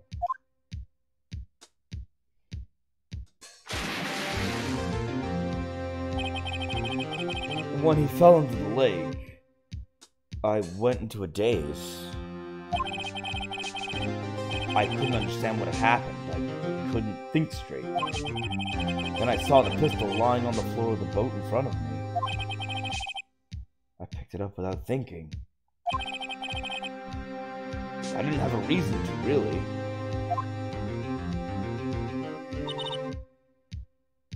I see. Right. Yeah? This might be our chance. Our chance? Von Karma has only ever run perfect trials. Perfect trials? Perfectly prepared witnesses. Perfectly complete evidence. That's the secret to his success. This is the first time he's ever had to deal with something unexpected. He has to let someone he hasn't even talked to testify before the court. And that someone is Larry. What are you getting at? It's likely his testimony will be full of holes, right? That's right, Nick! No 10-minute trial this time. We'll milk this one for all it's worth. Hey, it was 15 minutes. 15! Everything's on Larry now.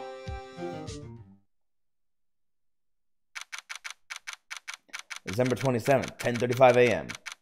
District Court, courtroom number 3.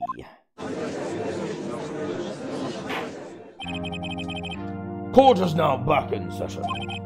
Witness, please testify to the court about everything that you saw on the night of December 24th. Right! Leave it to me! Please, Larry, don't mess this one up. I hate to admit it, but you're our last chance. When something's wrong, when something smells, it's usually the butts.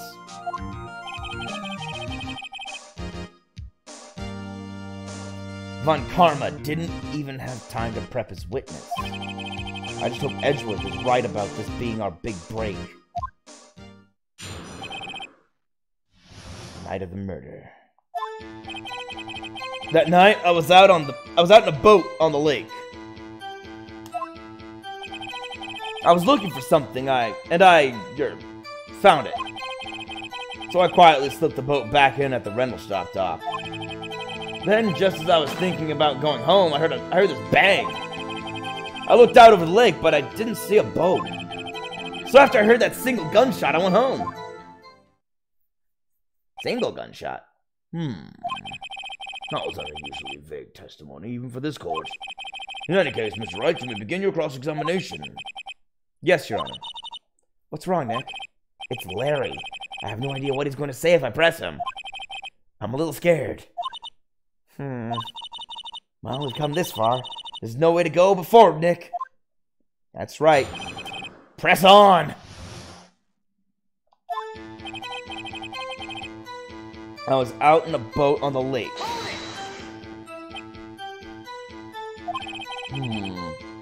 Something wrong, Mr. Wright. There are so many things wrong, I don't know where to begin. Well, okay. First of all, what time was it? Oh, it was after 11. It was after 11 o'clock when I went out in the boat. By that time, everyone had gone home for the night. So I waited until the coast was clear, so to speak. And why were you out on the boat at such a late hour?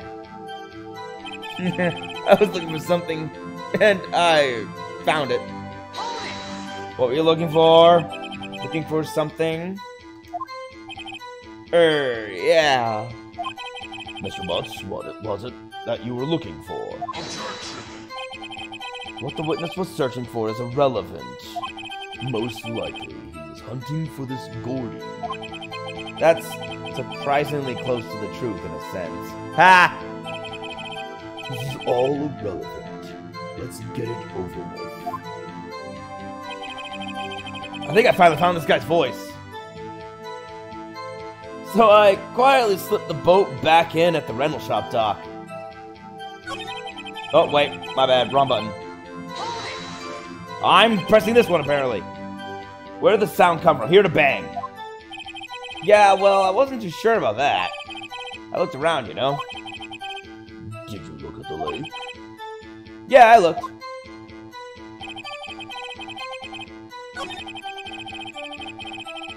Hear the bang. Quietly set the boat in at the rental shop dock. Around what time was that? Well, let's see. I was out searching for about an hour. I guess it was around 12 o'clock. Yeah. You're not sure? Hey, don't give me that face! I'm not some sort of human sundial, okay? People use watches these days, Larry.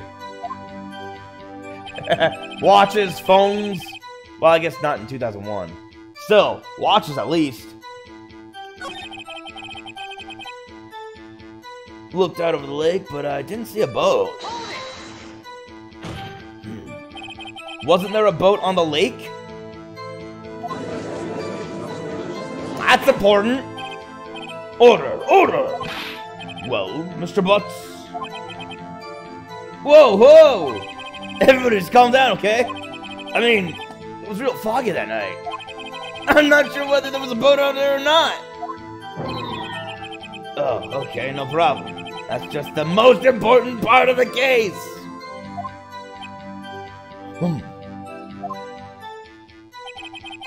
So after I heard that single gunshot, I went home.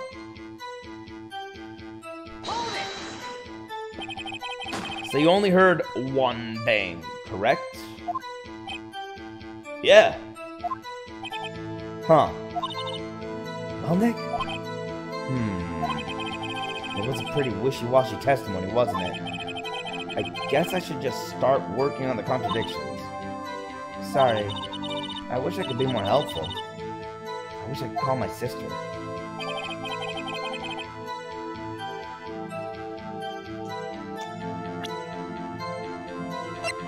Okay. So he didn't see a boat.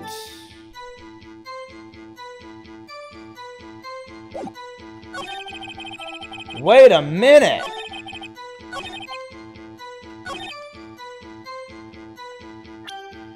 Holy cow! This picture's useful. No, it's not. My bad.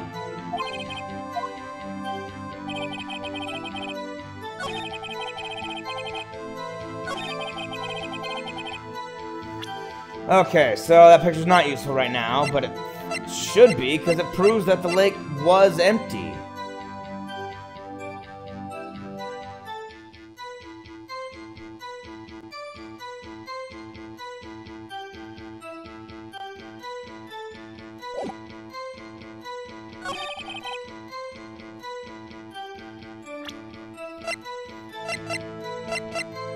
Well, let's go with this one.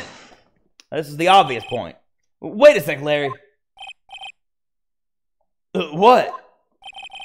You only heard one bang. You sure? That's what I said. But Miss Lotta Hart testified yesterday that she heard two bangs. And the old man just now said the same thing. They both heard two gunshots that night. Huh? Were you even listening? Were you paying attention at all to what they said? Yo, Nick, please. Huh? You know something's been bothering me. I'm a witness, see? I'm like a customer here. So you gotta treat me nice and stuff. Mr. Butts. What? You only heard one gunshot. Are you sure? I'll tell you the truth, I'm not sure. Huh? Not sure? How could you be not sure? Yeah, well, I might have missed the other gunshot. I was, listening to something else. Something else? My radio, dude! With my headphones. What?! Larry! Ah! Order! Order! And stop that booing! Mr. Butts, you were listening to the radio with your headphones? Yeah, so what? That a crime? I listen to the radio. Everyone listens to the radio. What's the big deal? Mr. Von Karma, your opinion? Waste of time. I do not accept this witness, nor his shoddy testimony. Well, Mr. Wright, should he continue the testimony?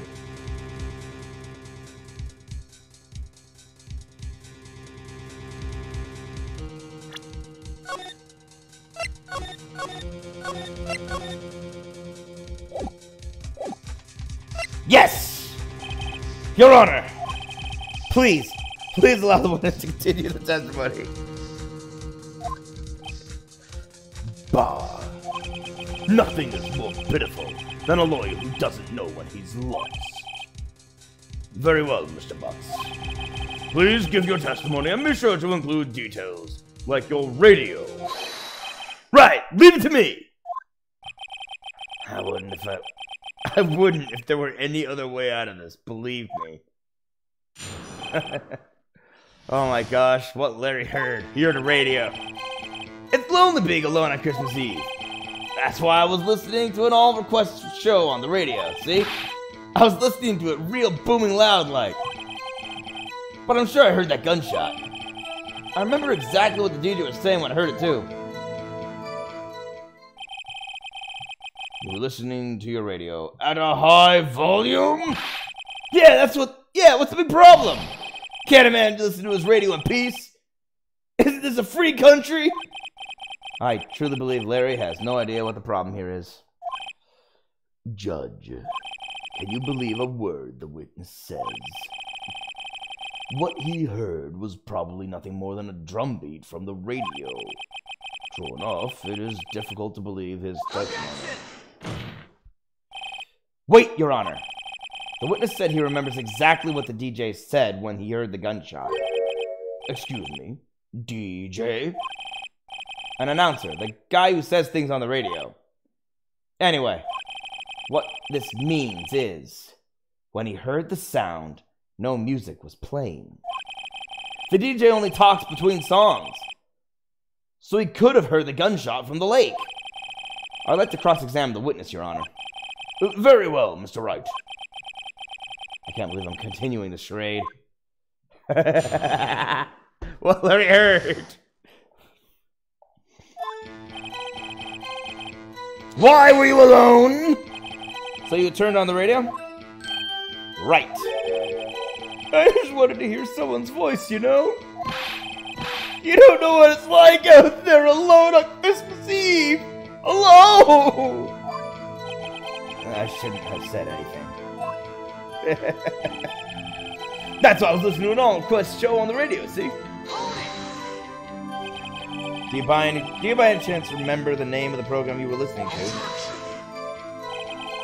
This has nothing to do with the case, Your Honor. Objection sustained. The witness was listening to the radio. That is all we need to know. Tell us, Mr. Butts, how loud was your radio set to that night? Listen to it real booming loud like.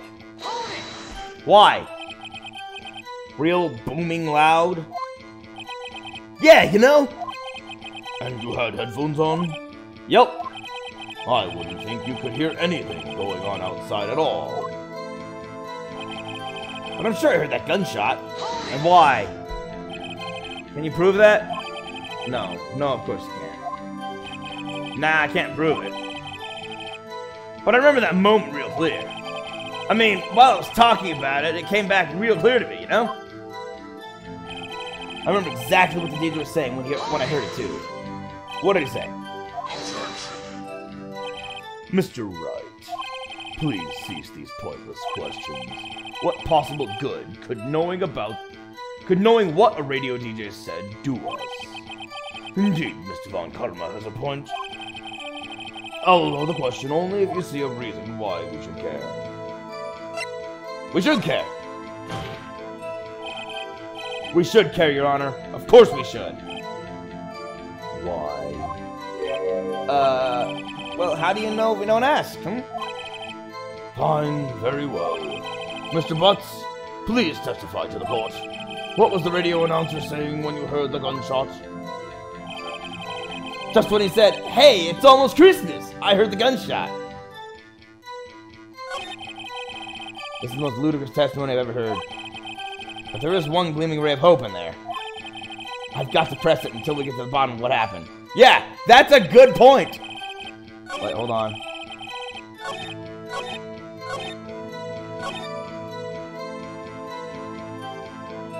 It was almost midnight, so it wasn't midnight yet. Are you sure? Of course I am. She had this real sexy voice. Miss Von Karma was right. I'm not sure how that helped us at all. This is the most ludicrous testimony I've ever heard. But there is one. Yeah, I know that. Hold on. I thought it was with the press. Apparently, I wasn't with the press. Present. Okay, it's all about the time, right?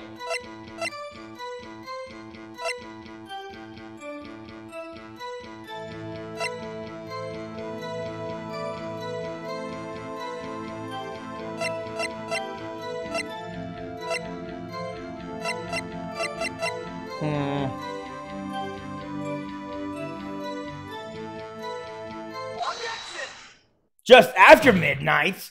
2 shots just after midnight is what Lotta said. Larry, are you absolutely sure what you're saying is correct? Huh? What's with that face? You look scared, dude. Hey, if you're trying to scare me, you better know I don't scare that easy. There's something the matter, Mr. Wright. Your Honor, did you hear what the witness just said? The DJ said, "Hey, it's almost Christmas," when I heard the gunshot. When he heard the gunshot. Indeed. And? Almost Christmas means it wasn't Christmas. Do you realize what this means? When he heard the gunshot, it was still Christmas Eve. That would seem to be the case, yes. But that contradicts the 2 testimonies we have heard so far, Your Honor. Both Miss Hart and the old man said it was after midnight when they heard the shots. In other words, when they heard the gunshots, it was already Christmas. This is a clear contradiction, Your Honor. Order! Order! What does this mean? The 2 prior witnesses heard gunshots after midnight. However, this witness says he heard a gunshot before midnight? Judge, the answer is simple. The current witness is plainly mistaken. Just look at her. Suspicious. What? Well, Mr. Wright, what do you think about Mr. Butt's claim? He heard the gunshot before midnight. Larry is absolutely correct. I have evidence. Larry's not mistaken, Your Honor. He heard that gunshot before midnight. Intriguing. I'm assuming you have evidence for this wild claim. Show me evidence there was a gunshot before midnight. I have it. I've been staring at it this whole time, trying to show you. Look at this photograph. This was taken by our witness yesterday, Miss Lotta Hart, with her automatic camera. The timestamp on the photo reads December 24th, 11:50 p.m. Oh? But there's nothing on the lake in this picture. Your Honor, the real issue here is not why nothing is shown in this photograph. It is why this photograph exists at all. What do you mean? Your Honor, this photograph was taken by an automatic camera. That camera was set to go off in response to loud noises. Oh! Correct. There was a loud noise on the lake at 11:50 p.m. That is why this photograph was taken. In other words, when Larry heard that gunshot, it was most definitely still Christmas Eve. Indeed, it would seem that is the case. Then, where does that leave us? Miss Hart testified that she heard the gunshots after midnight. Are you claiming she was mistaken? Not at all, Your Honor. It is a fact that the camera also triggered 15 minutes after midnight. Your Honor, that night, there were 2 sets of gunshots, with a 25-minute pause between them. Why would this be? Don't be fooled, Judge. That camera was set to respond to loud noises. Yes. There is no proof that the loud noise was at 11:50 was a gunshot. Why the witness could have sneezed, triggering the camera. Hey, my nose was clear that night, man. Clear! Well, Mr. Wright, there's no turning back now. Can you prove that the loud noise at 11:50 p.m. was indeed a gunshot? Please show the court evidence if you have any.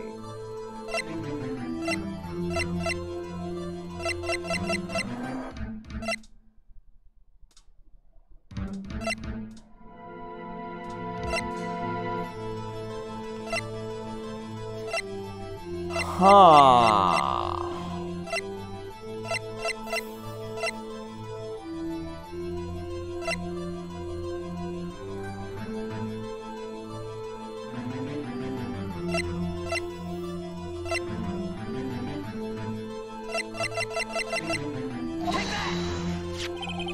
This is my evidence. The murder weapon? Something about this pistol was bothering me, Your Honor. Both of the witnesses who testified yesterday heard 2 gunshots. However, the murder weapon was fired 3 times. That's been bothering me this entire time. When then was the last shot fired? Only now have I realized the truth. That the 3rd shot was the shot Larry heard just before midnight. Order! Order! That would make sense of the evidence we've seen so far.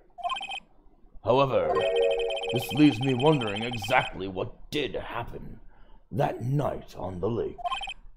Exactly. If this is true, there were 2 sets of gunshots separated by 25 minutes.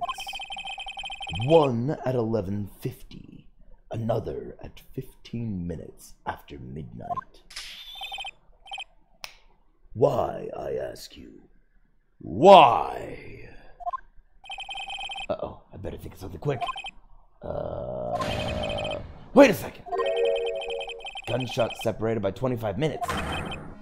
Ah! What's wrong, Nick? I have it! I have it! Huh? Remember the case? Remember the case with the Steel Samurai? Huh? Yeah, of course I remember. The murderer in this case had the same idea as the murderer in that case. What do you mean? Maya. Yes? If we don't figure this out now, we'll never overturn Edgeworth's guilty verdict. I've got a hunch, and I'm going to run with it. Right. I mean, is this safe? Safe? We've already gotten a guilty verdict. We have nothing to lose. You just watch and let me know if I say anything that sounds fishy, okay? Right, Nick. Your Honor. Yes, Mr. Wright? The testimony just now has cleared up this entire case. What do you mean, Mr. Wright? So you finally realize the truth. There can be no other murderer here than my child Edgeworth himself. Wrong, Von Karma. A man was shot that night, but it wasn't Edgeworth who did the shooting. Listen, Wookie. Take a deep breath and consider the facts. At the time of the murder, one boat was on that lake. This was shown by the witness's photograph. The defendant, Edgeworth, and the victim, Robert Hammond, were on that boat.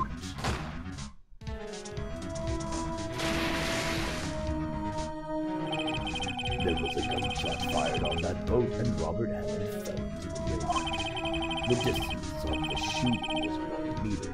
It couldn't have been a suicide. Well,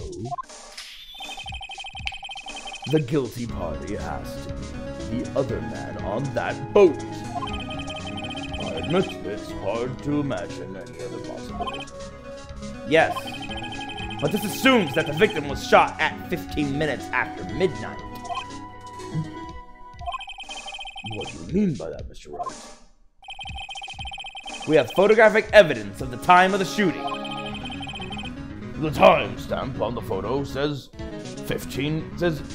0015.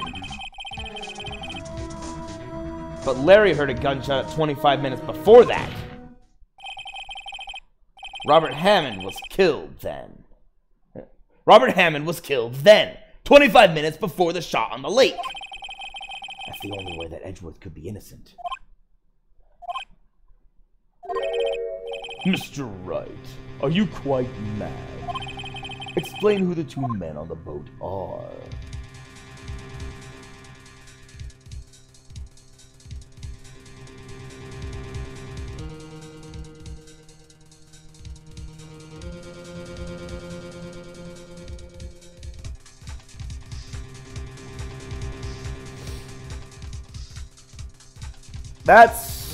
Hold on. It's obviously not Edgeworth and Hammond, because that would make Edgeworth guilty. It's not Edgeworth and the killer, because Hammond's not the killer, and Edgeworth told us he was on the boat with Hammond.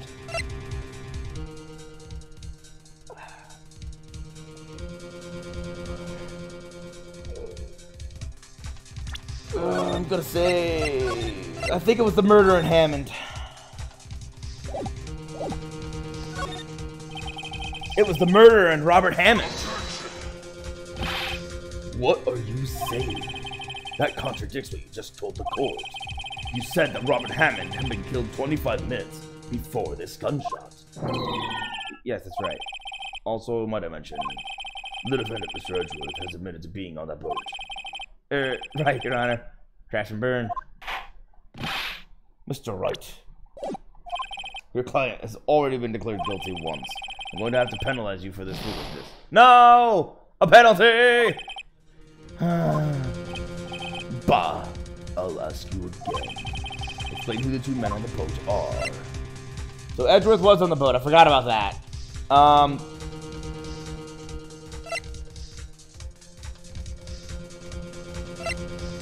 Edgeworth and the murderer. Of course it was Edgeworth and the murderer. And the murderer killed... Oh, I see where he's going. After the murderer killed Robert Hammond at 11:50, he assumed the guise of Mr. Hammond and met Edgeworth.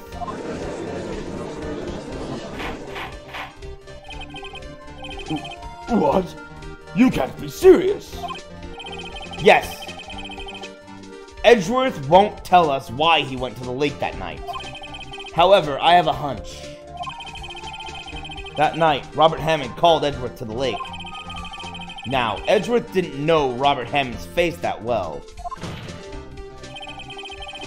That's why he didn't suspect anything when the murderer took Robert Hammond's place.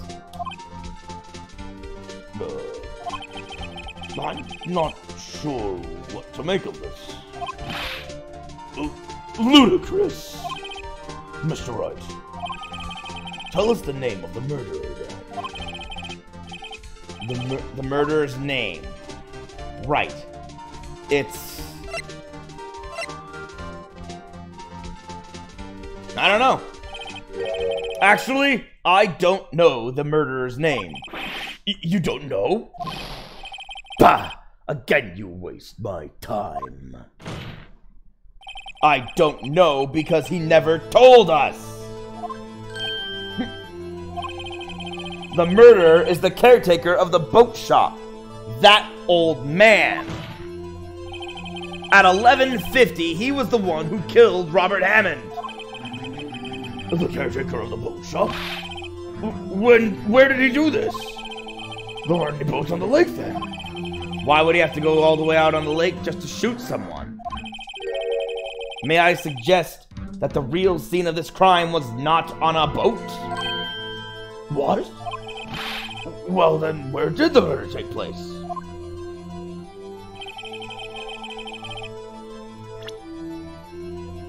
The boathouse! Here, of course, the boat shop where he lives. That way he could meet with the victim without anyone seeing. Do you have proof that the boat shop was the scene of the crime? Recall Larry's testimony, if you will.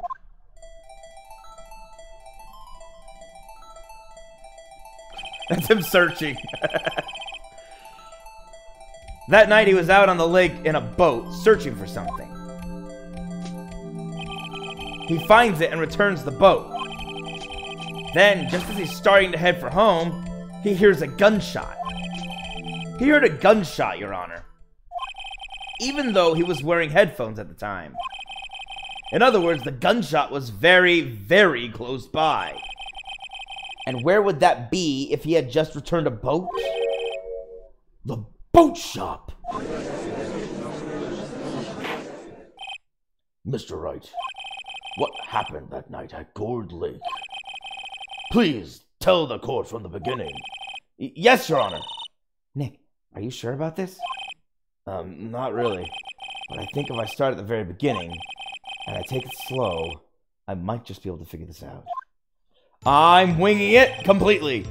That night, the caretaker of the boat shop called Robert Hammond to his shop.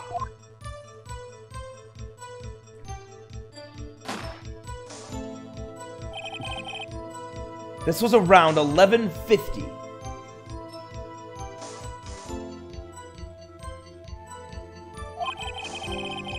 That was when the gunshot that Larry heard was fired. After that, the caretaker put on Robert Hammond's coat. He became Robert Hammond. Then he got in the boat with Edgeworth and went out into the middle of the lake. Then who fired the pistol on the boat, Mr. Wright? The boat shop caretaker.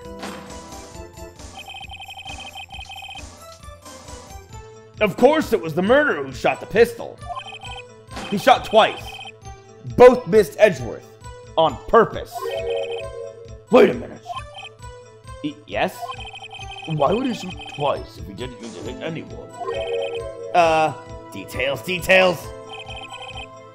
Know this, Mr. Wright. The moment you run out of explanations is the moment you lose. Tell us why the murderer had fired twice. To create a witness. I believe he shot twice to create a witness, Your Honor. Create a witness? The murderer lifts his pistol and fires one shot. That ensures that anyone who heard the shot would look at the lake. Indeed, Miss Hart did exactly that after hearing the first gunshot. Next, the murderer waits a bit and fires again. Then,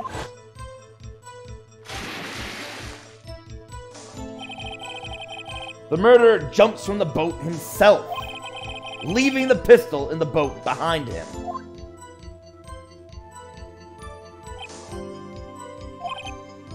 I see.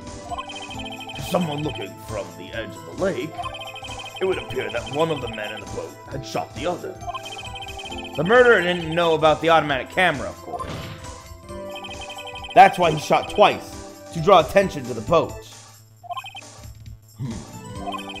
Once you realize that, everything falls into place. The boat shop caretaker swam back to his shop. Then he put Mr. Hammond's wet coat back on the body and threw the body into the lake. This is what happened, Your Honor. These are the events that transpired that night on Gourd Lake.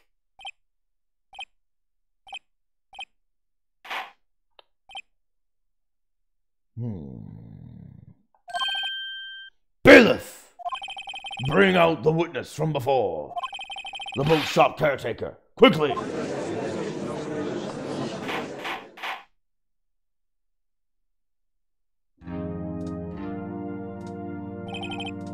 Very well. While we are waiting for the caretaker, I would like to ask the defendant Miles Edgeworth a few questions. Mr. Edgeworth, please take the stand. No, interesting. Now it's the judge versus Miles Edgeworth. Miles Edgeworth. Mr. Edgeworth, you heard what the defense has said, yes? Yes. Well, why did you go to the lake that night? What Wright has said was mostly correct. Astonishingly so, actually. Yes. Several days ago, I received a letter. The letter was signed Robert Hammond. He asked me to come to the boat shop by the lake at midnight on Christmas Eve. He said he had something very important to discuss with me. Something important? I'm sorry, I can't say what it was. Your Honor, sir! Bailiff, we are conducting a trial here. I ask that you remain quiet. The witness has disappeared! He isn't at the boat shop either! What? What should I do? Find him, quickly! We cannot allow him to get away!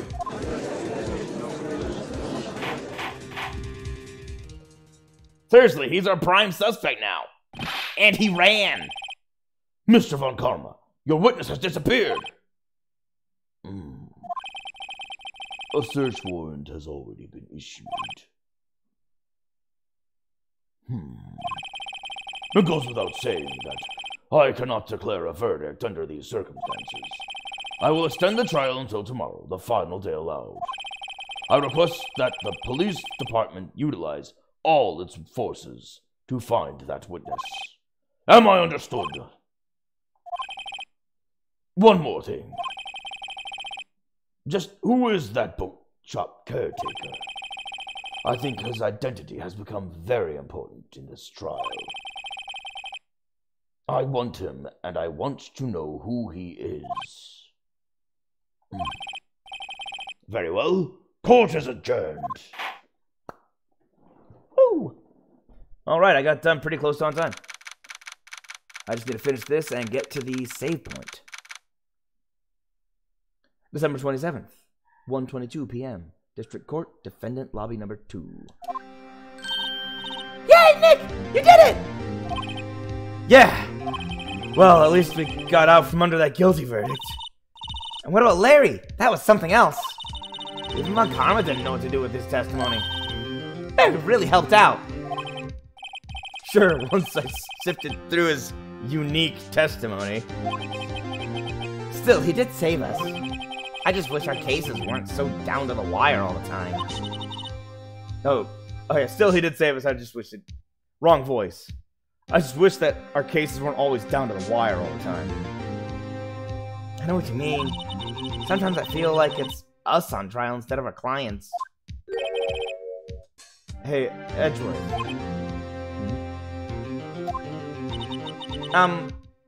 Mr. Edgeworth? Did you say something? Don't look so pained. I mean, it looks like you're probably going to get off the hook. You could try to smile just a little.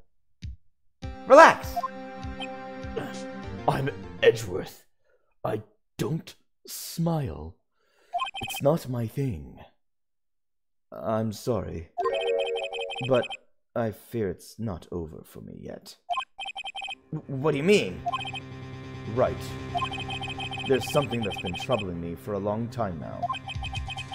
And I don't know whether or not to tell you. Edgeworth? No, there's so little time left. I want to tell you, to get it off my chest, but... I can't make up my mind. What is this about, Edgeworth? It's a nightmare I had. A memory of a crime that I committed. A crime you committed? A memory of a murder.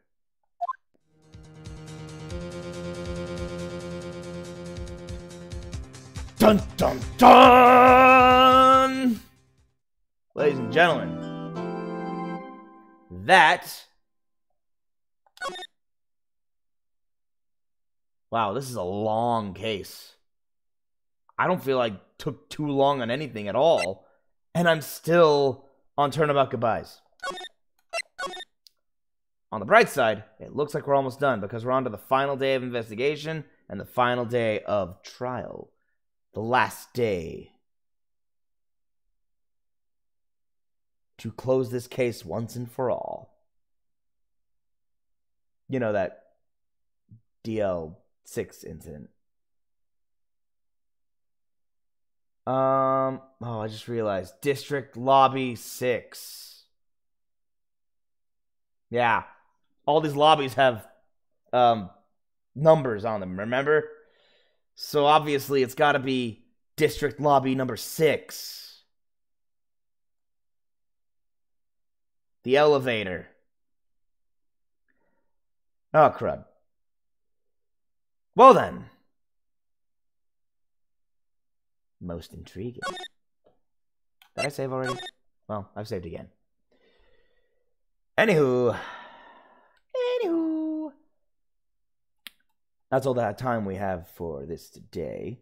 We'll be wrapping this up tomorrow. Wrapping up Turnabout Goodbyes. There shouldn't be too much to find. We have to find the guy and find out who he is. And I think I already know who he is. It's an interesting turn of events. But I'm excited for tomorrow. I'm looking forward to it. Plus, if it wraps up as soon as I think it might, we might actually end up in episode 5.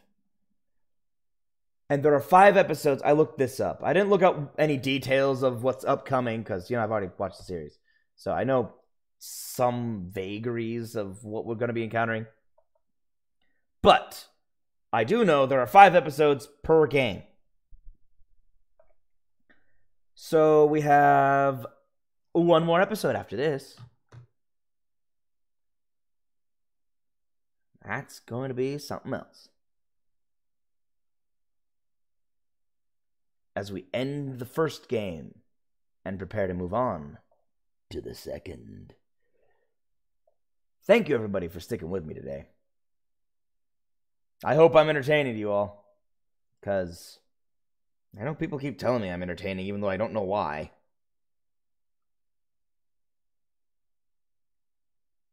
But thanks anyway for the support. I'll see you all tomorrow for more Ace Attorney. As soon as I can get out of... There we go. Boom! Title screen! Here you go!